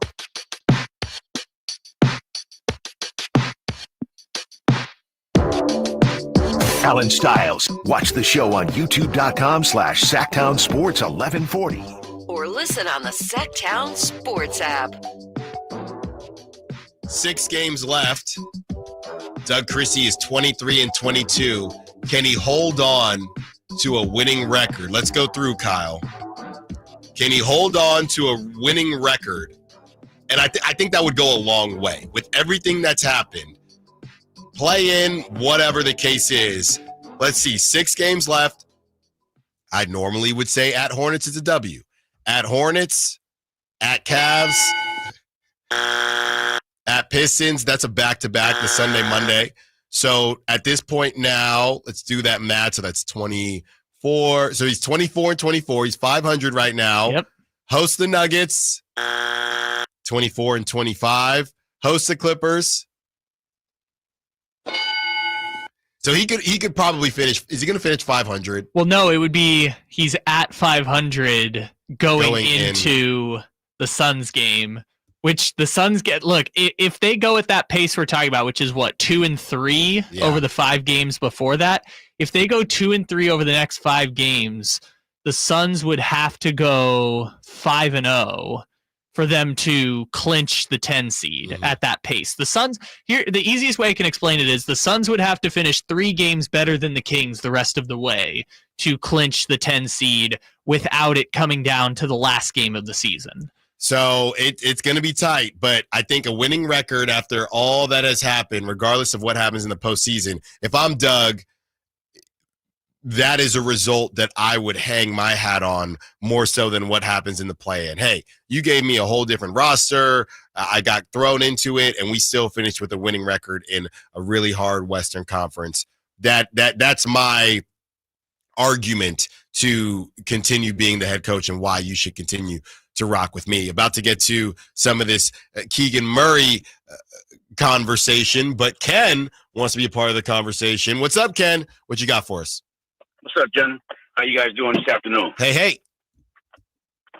Hey, man, I just want to say, man, you're right, man, about the coach, man. You can't put it on Doug. And we're going to go back a little ways. We're going to go back to Mike Brown. Okay. You know what I'm saying? This was happening when Mike Brown was our coach. You know what I'm saying? With 13 games, we had lost by 5 points or less, and you let that man go. You didn't let the team formulate. This is what we don't have. We don't have patience in Sacramento. And I'm going to go through the fans that, call in, the fans that text the text line. We have all our different opinions, but by us being such a small market, we're not very smart and we're not very patient. You know what I'm saying? So that's the issue with Sacramento. Now we're right at the point, right at the end of the season, talking about, it's Doug Christie's fault. It's not Doug Christie's fault. It's the players. The players are not playing hard. Yeah. Thanks for the call, Ken. Great stuff. Well, I think that we're all smart, Ken, and I hear what you're trying to say. The impatience, and I do think, to be fair, yeah, I don't think it's the fans that necessarily don't have patience. I will say this. There were a lot of people that did want Mike Brown out, right? I think the combination of Mike Brown 5-game losing streak, getting fired right after that, the 7-game winning streak, I think that muddied up all the waters. I think that muddied up so many waters because it was, well, obviously that was the right move. Well, we now know what that was all connected to. Is it still the right move if it leads to De'Aaron Fox being moved? Even if you wanted to move off of De'Aaron Fox, like I said, I didn't necessarily want to keep De'Aaron Fox, but moving him the way you did as quickly as you moved him, everything being connected, and all we have to hang our hat on are those 7 wins in that 7-game win streak. And now you're Doug fighting to, I mean, a month ago we thought, oh, easily he's going to finish with a record over 500, right? But now with what has happened and some of the injuries, some of it is bad luck. Now we're in a position where we don't even know if that's going to happen. Well, it's taken them being literally the worst team in the NBA since they beat the Spurs for them to be in a position where he might finish below 500. Yeah, and the team hasn't been able to gel. And I know I saw Carmichael Dave say something yesterday. This team hasn't had enough time together, but he was being sarcastic in that post. I mean, it is part of it. I don't know how much better they would have been if the injuries didn't happen. Maybe we're looking at an 8, which would be nice. I would love an 8 seed right now, but it just kept getting worse and worse and worse. And I do think it's interesting if you weren't a fan of Mike Brown, but you also don't think that it's Doug's fault. And again, smaller sample size, I get that. I do find that interesting because if it was Mike Brown's fault, but it's not Doug's fault, then it's sometimes the players, sometimes it's not the players, which I do find interesting. Obviously, longer sample size with Mike, but not that much longer. Not that much longer. If you remove the Beam Team season, not that much longer. Well, but it's hard to remove the Beam Team season because that was... But that's what everybody did. When everybody started talking about Brown out of town, they removed the Beam Team season. They said that season's done. The next season, they lost to teams that they shouldn't have lost to, found themselves in the play-in, even if it was without Malik Monk and Kevin Huerter. And then going into this season, this is what I saw on the Sack Chat and the text line. I mean, but that's a big if. And I brought it up yesterday, which is that if you go from when Mike Brown took over the team until Luka sat on Malik Monk's knee and he went out for the season, Mike Brown was 90-63 as head coach of the Kings. I agree with you. But that, again, I am going off of those that are out there that want to keep Doug, that feel like Doug is a better fit for the Kings, but at the same time, a lot of things were Mike Brown's fault. And again, this goes beyond the fans because there were players that wanted to move on from Mike Brown. But I do find it interesting how those things get looked at. 916-339-1140. Let's go to our guy, Poole Guy Mark. Poole Guy Mark's about to be busy. It's almost hot in Sacramento. What's up, Poole Guy Mark? What you got for us? So, hey, good show. I know it's 4 hours, so it's hard to be like negative for 4 hours or, positive. Try to throw some kind of spin on this hot mess. I'm trying, man. I'm trying. I like the panel. Like, I felt like they were saying stuff that I'm like, yeah. Like, I wish those guys were like, part of, like the front office or something. Me too. Like all those, players that they're talking about, like, yeah, let's trade, like, and even the people that they kind of wanted to keep. I'm like, that's the 3 dudes that I would keep, if I could. I guess, what was weird, like last night, I actually felt, I know it sounds weird, but I was kind of excited that they lost. Like, to me, like I feel like sometimes you got to hit kind of rock bottom, to maybe look at yourself and change, and I'm hoping, like I've called on a few times and just, always kind of bagging on the management, let's just say that. And I'm just hoping something like this will guide, okay, maybe if we just do something, just start over from the top down, I don't want them to like sell the team, but maybe just take a hard look at what's working and not working and move from there. Yeah, thanks for the call, Poole guy Mark. And I'm sure those guys wish they were in the front office too. One day, I think one of the three of them, they might mess around and find themselves in a front office. Great stuff from Poole guy Mark. Ooh, let's do the dangerous thing. Which one has the best chance? No, I'm not doing that. Even though it's almost the end of the year, it's like signing the yearbook, most likely to be a part of the Kings front office. I do have a betting favorite though, but I won't give you that one on air. One thing that Poole guy Mark said as far as where the direction of this team is going, I have some information on that. And if you think that it's rock bottom, and this is from me inquiring based on me feeling like this game or the last game or whatever game was rock bottom, if you think that this is going to change their thought process, you might have another thing coming. We'll get into that, and we still have those Keegan Murray stats we want to break down as well. Allen Stiles, Sacktown Sports. Come check out Capital Casino, Sacramento's #1 poker room with the most variety of table games in the region in a safe and friendly environment. Plenty of well-lit parking available, conveniently located in downtown Sacramento. And remember, Capital Casino has the best food, the best service, and the best action. 411 North 16th Street in downtown Sacramento. For more information, log on to capital-casino.com, and please gamble responsibly. 1-800-GAMBLER. Hi. I'm Justin Gingery. One of the most common questions I receive is what makes us different from other law firms. At Gingery, Hammer & Associates, we handle your case from beginning to end. Whether your case reaches a settlement, whether we need to file suit, or even take it all the way to trial, we will be with you along the entire way. And because we are committed to you and your case, we are as invested as you are in making sure you get the outcome you deserve. If you have an injury, just call Gingery. Sacramento's premier country music festival, Country in the Park, is coming back May 16th and 17th at Cal Expo with Bailey Zimmerman, Billy Currington, Cole Wetzel, Nate Smith, and more. You'll enjoy food trucks, rock walls, and a mechanical bull, line dancing, and more. Single-day GA tickets start at $52 at CITPFest.com. Country in the Park, May 16th and 17th with Rocks Tech, Michelob Ultra, and Raising Cane's Chicken Fingers. More info at CITPFest.com. I can't believe how spotless my floors look after using the Swiffer Power Mop. No more dragging around a heavy mop and messy bucket. Now I get the same deep clean without all the work. Thanks to the powerful solution and scrubbing pad of the Swiffer Power Mop, dirt and grime don't stand a chance, and I don't break a sweat. Mic drop. Mop drop. Swiffer Power Mop. Swiffer Power Mop. A smarter way to mop. Try it or your money back. Confidence is knowing you're ready to handle whatever comes your way. That's what it feels like to take on your workday with Cintas. They make sure your AEDs are up to date, your fire extinguishers are tested and inspected, your floor mats are cleaned and delivered, and your workwear looks good, feels good, and is freshly laundered with the Cintas Apparel Plus program.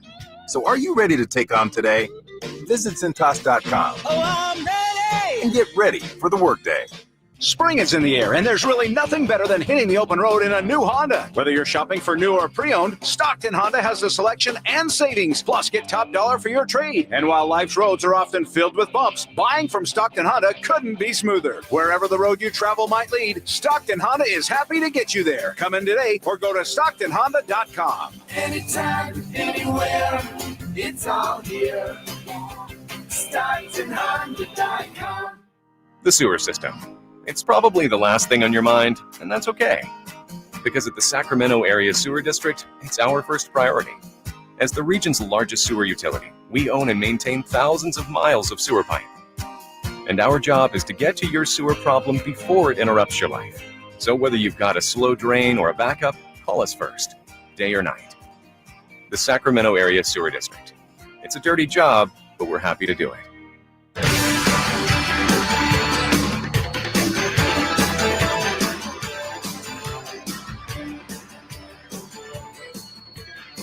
Allen Stiles You can join the show by texting 916-339-1140 on Sacktown Sports.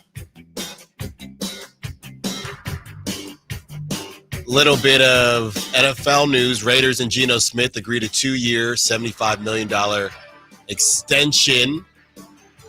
that will give the Raiders a little bit of wiggle room there. I can't wait to talk NFL. I just talked to the boss man earlier this week, and we are about to ramp up our NFL talk, and we're really excited about that. Brock Purdy about to get the bag. Geno Smith out there in Las Vegas. Still haven't spent any time on the fact that Russell Wilson and Jameis Winston are both in New York. Insanity.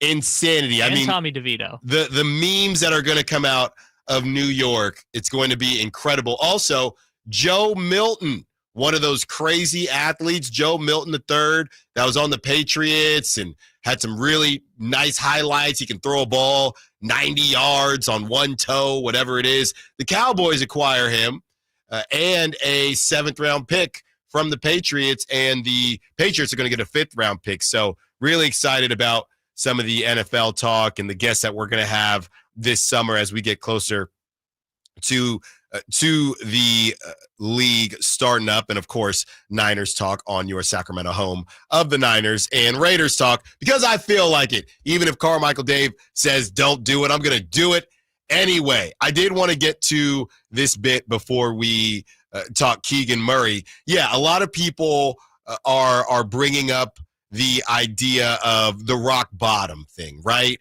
And when I've talked about rock bottom, I've talked about maybe this rock bottom can lead to a different philosophy. Maybe the Kings hit rock bottom and it's, hey, we got to start doing things a different way. We can't keep listening to 4 different people about the direction of the team. We can't keep allowing X person or Y person to have a say on the team. We can't keep leaving the table early and not being patient. We can't keep doing that. That's what I'm talking about. But as far as the tanking conversation, from what I've heard, they're still not even debating that. They will try to retool this thing in some capacity next season. This is not going to be a fire sale. Those butts are going to need to be in them seats, one way or the other. So I just wanted to say that. More details to come as stuff gets revealed. I don't want to say too much, but from what I've heard, anybody out there thinking about whether or not the Kings might go into tank mode, still not on their radar. Still not on their radar. Now, you will be excited when you hear some of the names that they're interested in, but I feel like that's a lot of names and a lot of teams. But the idea of the fire sale happening and taking your medicine and owning up to whatever it is, if you are in that, because again, tanking isn't perfect either. We've discussed that. Tanking isn't easy. Tanking ain't easy. So there's that. I just wanted to speak on that piece of it. Okay. As far as Keegan Murray is concerned and why the Kings should be leaning into Keegan Murray time in the offense, his stats over the last 11 games since the Phoenix game, 14.8 points, 6.5 rebounds on 48.8% from the field with 11.7 shots, nearly 12, and 42.3% on 7.1 threes. So that's what Keegan has going on. The Kings are 3-8 in that stretch and a minus 6.6 net rating, which would be good for 24th in the NBA. But again, if you're going to lose, at least lose with a purpose. And I know that sounds a bit sad, but at least lose with a purpose. And if you're going to lose, but Keegan, we're starting to see different things from Keegan that we can take going into next season. And Keegan obviously wants to, with that extension looming, that is something that I would at least feel better about. So Keegan Murray, to me, there should be more of an emphasis. I love what I'm seeing from Keegan Murray as far as the decisiveness from Keegan, right? Seeing less. Keegan used to get run off the line a lot last season, I would say. First season, nobody knows what they're dealing with. Keegan Murray's getting his shots off. Last season, there's a pump fake because we know that this kid is a shooter. Keegan pump fakes and then passes out of it, dribbles maybe once or twice, doesn't get the shot off. Earlier this season, some of the same things.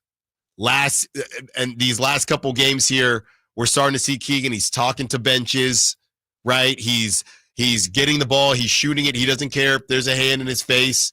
He's not just pump faking and moving on from it. So I really like what I'm seeing from Keegan Murray. And it does feel like there's maybe been an unofficial conversation had on some level. Guys, let's get Keegan Murray going. And to Keegan, when you get the rock, make a decision quickly. Are you shooting it? Are you going to continue to move the ball around? Don't get scared off from one guy in your face. You're a good enough shooter. This is the NBA. You're not going to get a ton of open shots, right? When you get those, you got to hit them. But you have to learn to be able to get that ball out of your hands and shoot with a purpose, shoot with decisiveness, and I'm seeing that from Keegan Murray, Kyle. Well, and this is part of the modern NBA, which is if you want to be one of the top 3 highest paid players on a team, you have to be a top 3 scoring option. Right. It's just so important on the offensive end of the floor that your big money offensive player, or that your big money players are offensive guys as well. And it's great that Keegan brings that great defense as well. But they talked about it on the roundtable. Keegan's not a future all-star, but perennial all-star. But he is a very, very good wing defender who has the potential to be a number 2 or number 3 scoring option at some point in this league. Now, is that a number 3 scoring option for a champion? To be determined. You look at what Aaron Gordon was in Orlando versus what Aaron Gordon is in Denver, and it's 2 very different situations. But Aaron Gordon was a former number 4 pick who was the number 3 scoring option on a team that won a championship, right? And maybe that's the ceiling for Keegan Murray, who knows? But it's worth investing in that now while he's in his 3rd year, while they're getting ready to sign him to a contract extension, and with the presumption he's going to be an important part of their future, especially when in the offense he has been getting, he's shooting 42% from 3 and taking more shots per game over the last 11 than he would have in any full season of his career, and is shooting by volume his best 3-point shooting stretch of the season and since his since his rookie season when he broke the rookie 3-point record. Yeah, so I mean that's one thing. Look, this show it's been a great show. I've really enjoyed it, but obviously there's a bit of a cloud because of how the Kings have been playing, and that there's really no way around that. I don't like to sugarcoat things. We did about 10 minutes of optimism, and that's all we could really round up. And we did land. If you missed that, you can check that out on the Sacktown Sports app on YouTube. The Kings very well might be the best 10 seed ever in the play-in, the most talented on paper. So there is that. There is that. But, when it comes to the future of this team, there's Keegan Murray and there's Keon Ellis, and you could throw Devin Carter in there because he's probably going to be on the team. I don't really know where Devin Carter's value is due to all the injuries. But at least he has 6 years of club control for whoever he plays for. Exactly. The one thing about Keon that I do have to say, and Keon, 22 minutes, I know there's a push-pull with Keon and Malik Monk, and Keon is a great story. 2 points yesterday in that game. It is pretty crazy how little playmaking Keon has to his game right now. I mean, off the top of my head, I don't know what his average assists are. I can only go off prop talk, but I mean, it's normally set at maybe 2.5 assists. It's one of those things where even if you aren't a point guard, you have to add some level of playmaking to your game. And Keon can shoot the basketball, he can defend the basketball, and he's never going to be Jason Kidd, and he's never going to be Rajon Rondo, or Steve Nash. But it's really hard for me, and this is a Monty McNair thing, to have a Keon, and people try to tell me that these guys are different. Yeah, maybe if we're looking through the nook and crannies, but it's really hard for me to try to sell Keon and Devin Carter on the same team when neither of them are playmakers. Neither of them are playmakers. So you can't really play them at the same time. Well, unless you're giving up a lot of size. Sure. And because you still need somebody to handle the rock. Well, it's not that you need someone to handle the rock. It's that we've talked about 4 of the 6 best players on this team are shooting guards, right? Yeah. I know they play DeRozan at the 3, but DeRozan is a shooting guard. So if you put if you put Keon and Devin Carter on the floor at the same time, you have to put 2 of either DeRozan or LaVine or Monk on the floor, which means in essence either Carter's playing the 4 or DeRozan's playing the 4. And we've talked about all season, DeRozan cannot defend 4s. So Kyle, it's hard to have 2 undersized guards and neither of them can play make. That's the bottom line. Yeah, because that's the bottom line. They are probably also 2s, which is kind of the crazy thing about this is that they don't have a true point guard. They just have like 3 undersized 2s. And if we're talking next season and some of the names that are going to be thrown out, and Folsom Mike wants me to give some names now. I gave you one yesterday, Folsom Mike, Ja Morant. And the roundtable mentioned another name, Kevin Durant. These are names that they're names for everyone. This isn't a Sacramento Kings thing, right? When we get more in the weeds, we'll have more specific names for the Kings. But we've already mentioned Ja Morant, some of these names that have been thrown out. And Ja Morant at least is a point guard. We know that, right? Yeah. Ja Morant can't shoot. What's the old joke? De'Aaron Fox is the player Ja Morant is the player De'Aaron Fox thinks he is. That's the old joke. I mean, it would just be like sliding in a De'Aaron Fox-esque number 1 scoring option. So a lot of question marks here, even with the future. And that's why the untouchable thing, what did we land on during the roundtable? There are some I'd rather not move on from's. Keegan Murray, I'd rather not move on from. Keon Ellis, I'd rather not move on from. But there's no untouchables on this team. But in the meantime, let's see what Keegan Murray can do. Get him as many shots as possible. That's how I'd rather. If you're going to lose games, you got 6 left. That's how I'd rather lose games. Before we go to break, let's just close the loop on your Keon Ellis point. I'm just pulling his stats since the Fox game. So this is during the 3-11 stretch. 9.4 points a game, playing 27 minutes, which we've talked about the rotation of it all before. 27 minutes, 9.4 points, 2.4 assists, 1.7 steals per game, is shooting 50% from the field on 6.5 attempts per game, which means Keegan Murray is shooting more 3-pointers per game than Keon Ellis is shooting shots per game. Yeah. And he's shooting 42% on 4 3-point attempts per game. Well, honestly, what you say, 2.4?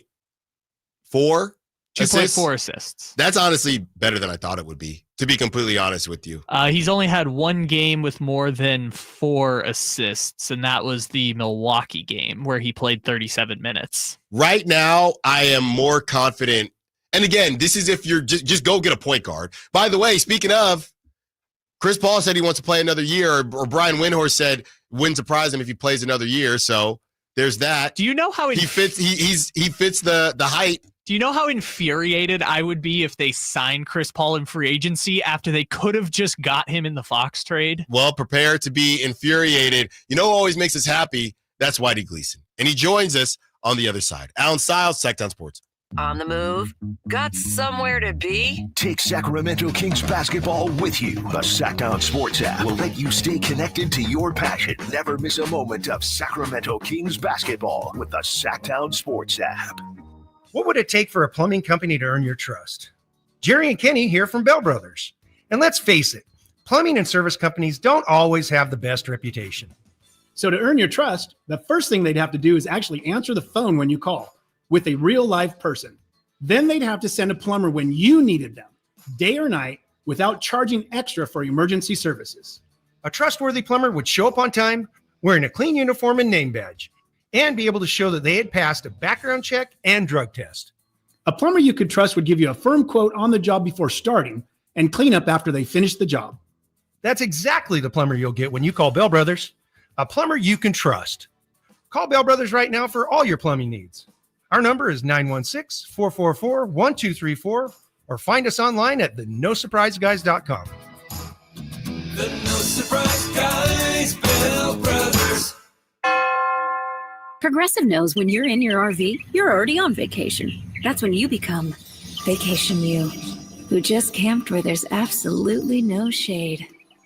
even though regular you burns easily. In fact, vacation you burns too, but is too stubborn to admit it, which is why regular you gets in trouble at the dermatologist because vacation you doesn't do doctors. So bundle your RV with your home or auto policy and earn an automatic discount from Progressive. And spend the savings on the both of you.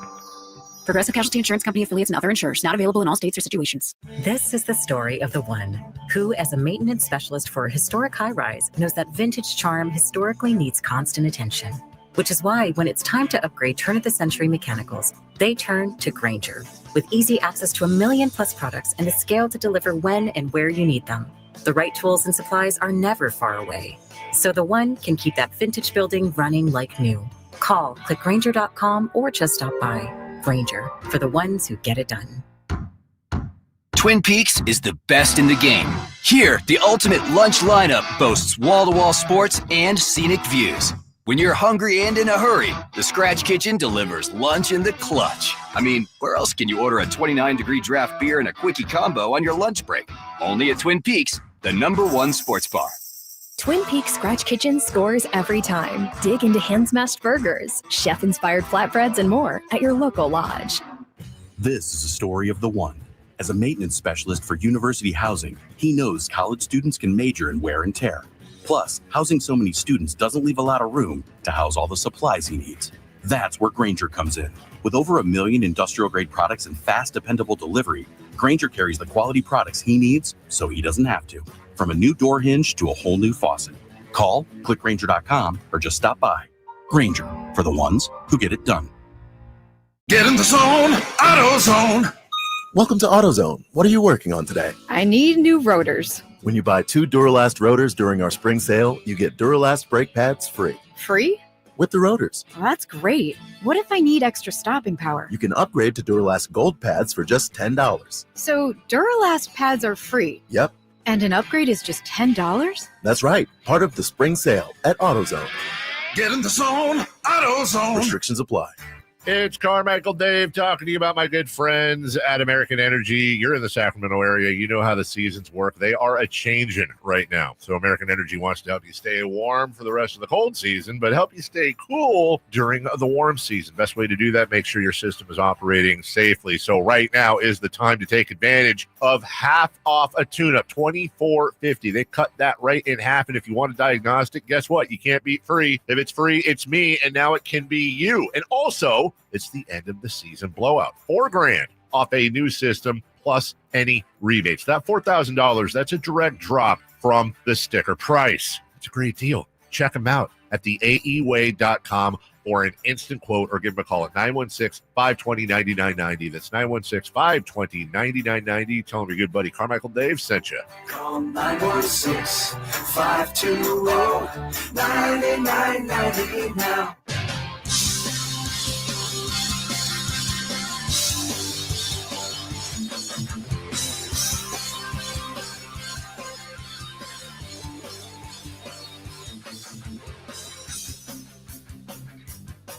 Allen Stiles. Watch the show on youtube.com/SacktownSports1140. Or listen on the Sacktown Sports app.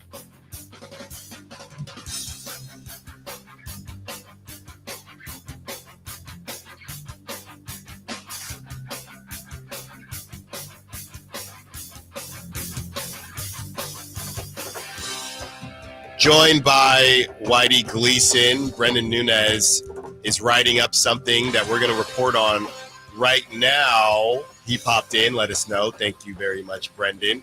Sacramento Kings announced that rookie guard Devin Carter has been diagnosed with a right shoulder contusion. Carter is considered day-to-day and would be listed as questionable against the Charlotte Hornets. I feel like that's good news.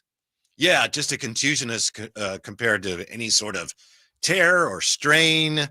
By the way, Devin Carter, I think, is better than you're giving him credit for. I was just listening to you and Kyle. In what capacity? I think there's still a real good chance he can play point, maybe not a full-time point, but I know when he was drafted, some compared him to like a Derek White. Mm-hmm. He's 6'9" wingspan.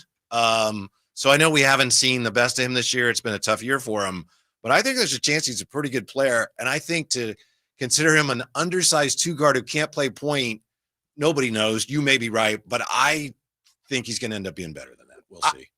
My only gripe is specifically the playmaking and point guard play. Mhm. Everything else, defending, obviously nobody's going to argue that. I even think shot making, I think that if you leave him alone, he can make something on you. And I like how he gets to the rack. It just is specifically playmaking from what I've seen so far. And I will gladly be wrong. Whitey, I will gladly be wrong. I do want to say, though, that I'm a bit confused about our conversation yesterday, how we talked about I didn't really want to watch the game. Yeah. Right? And then the Kings go on to lose the game. You could argue it was entertaining in a very sad way. So I don't know whether to apologize to you, to victory lap what happened. I don't know what happened yesterday. I truly don't know. Based on our conversation, I was walking in my garage and I was thinking about our conversation after the game thinking, so was I right or was I wrong or what in the world did we just watch? You don't owe anybody an apology, and I don't want one, even if you did. But I would say it was definitely worth watching. Sure. So sure. That's all I would say. Yeah. Yeah. Remember when unfortunately, you said, is there any way you're going to think any less of them? Well, I do. You said yes. any different. So, well, I mean, if they lost, yeah, kind of went, yeah, right. Right, yeah, right. And JT Thor said, here we go. 26 minutes, 3 points, and ice, baby. I mean, what a disaster, Whitey. Yeah. What a disaster. Who's on the all Avengers team? It'd be JT Thor, Ant-Man, and then is there anybody else? Spider.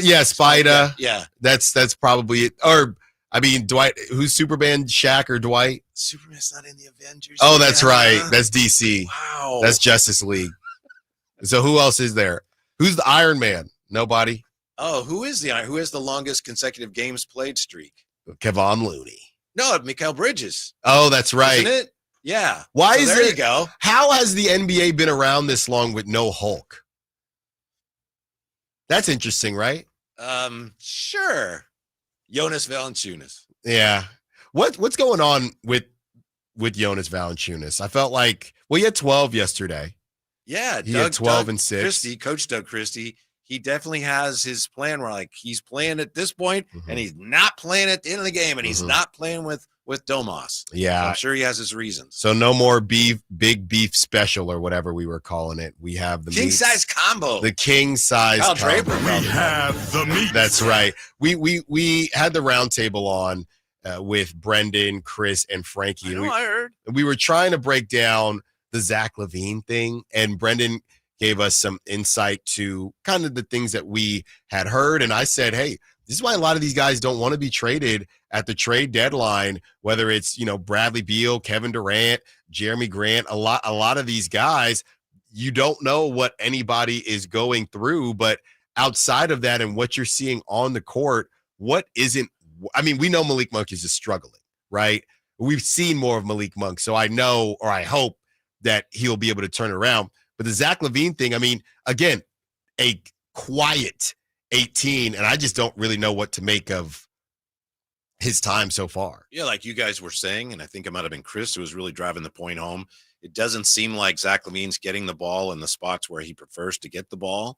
I know that he said after the Portland win, just last week, seems like a long time ago, doesn't it? He said, finally, we started, pushing pace a little bit. Yeah. So clearly he likes playing at pace, and they really haven't done that as much since the All-Star break. So he just looks a little lost. Yeah. Not a little. He looks really lost. Yeah. And there's just not a lot of time. Would you agree? We went through, I don't know if you were listening, because I know your listening time is, we did this in the 10 o'clock hour, but it's a priority. I listen to the whole show. The Kings, Whitey, your Sacramento Kings. Yeah. Your Sacramento Kings. What if I told you your Sacramento Kings, the most talented 10 seed in the history of the NBA playing? After last night, I started to wonder, are they really as talented as we keep saying they are? Well, who's the best player? Zack LaVine, I think. And what is he, top 40? Top 40 player? Just for a point of reference, I think the Ringer just had him at 44 and DeRozan at 49 and Sabonis at 20-something. And your 20-something is not a closer or a score-first guy, just to be clear. It's hard. When they don't give you the ball, it's hard to score late in the game, Allen. I know you played enough. I know you're a baseball guy, but Yeah. you played enough basketball to know that. Well, yeah. You were the I mean, guy that wasn't passing Well, yeah. the If ball, I get the ball, then Yeah. just get out the way. If it smells like leather, Allen's letting it fly. That's right. That's right. I'll never forget high school. I was 6 man, right? And at De La Salle, the whole thing is you run the offense, Whitey. Like there are some really talented kids that have quit or transferred because I don't want to just run the offense. So I got in there. What'd you run? It was a version of the Princeton offense. Okay. So I got in there, Whitey, and you got to pass and you got to go through. I do that first entry pass because I'm the little point guard. First entry pass, cut through the paint, pop out on the corner. That corner three is going up. And then I get benched again. And I played 1 year and I said, all right, I'll go play baseball. You ever heard of Derek Martin? He used to play here. That's who you are. Mhm. Derek Martin 1 year. It was it was Derek Martin's birthday. Yeah. And he was unhappy. He wasn't playing much. And Coach Adelman put him in at the end of the game. And I think he scored like 14 points in 2 minutes. That's right. He was staring down his own bench.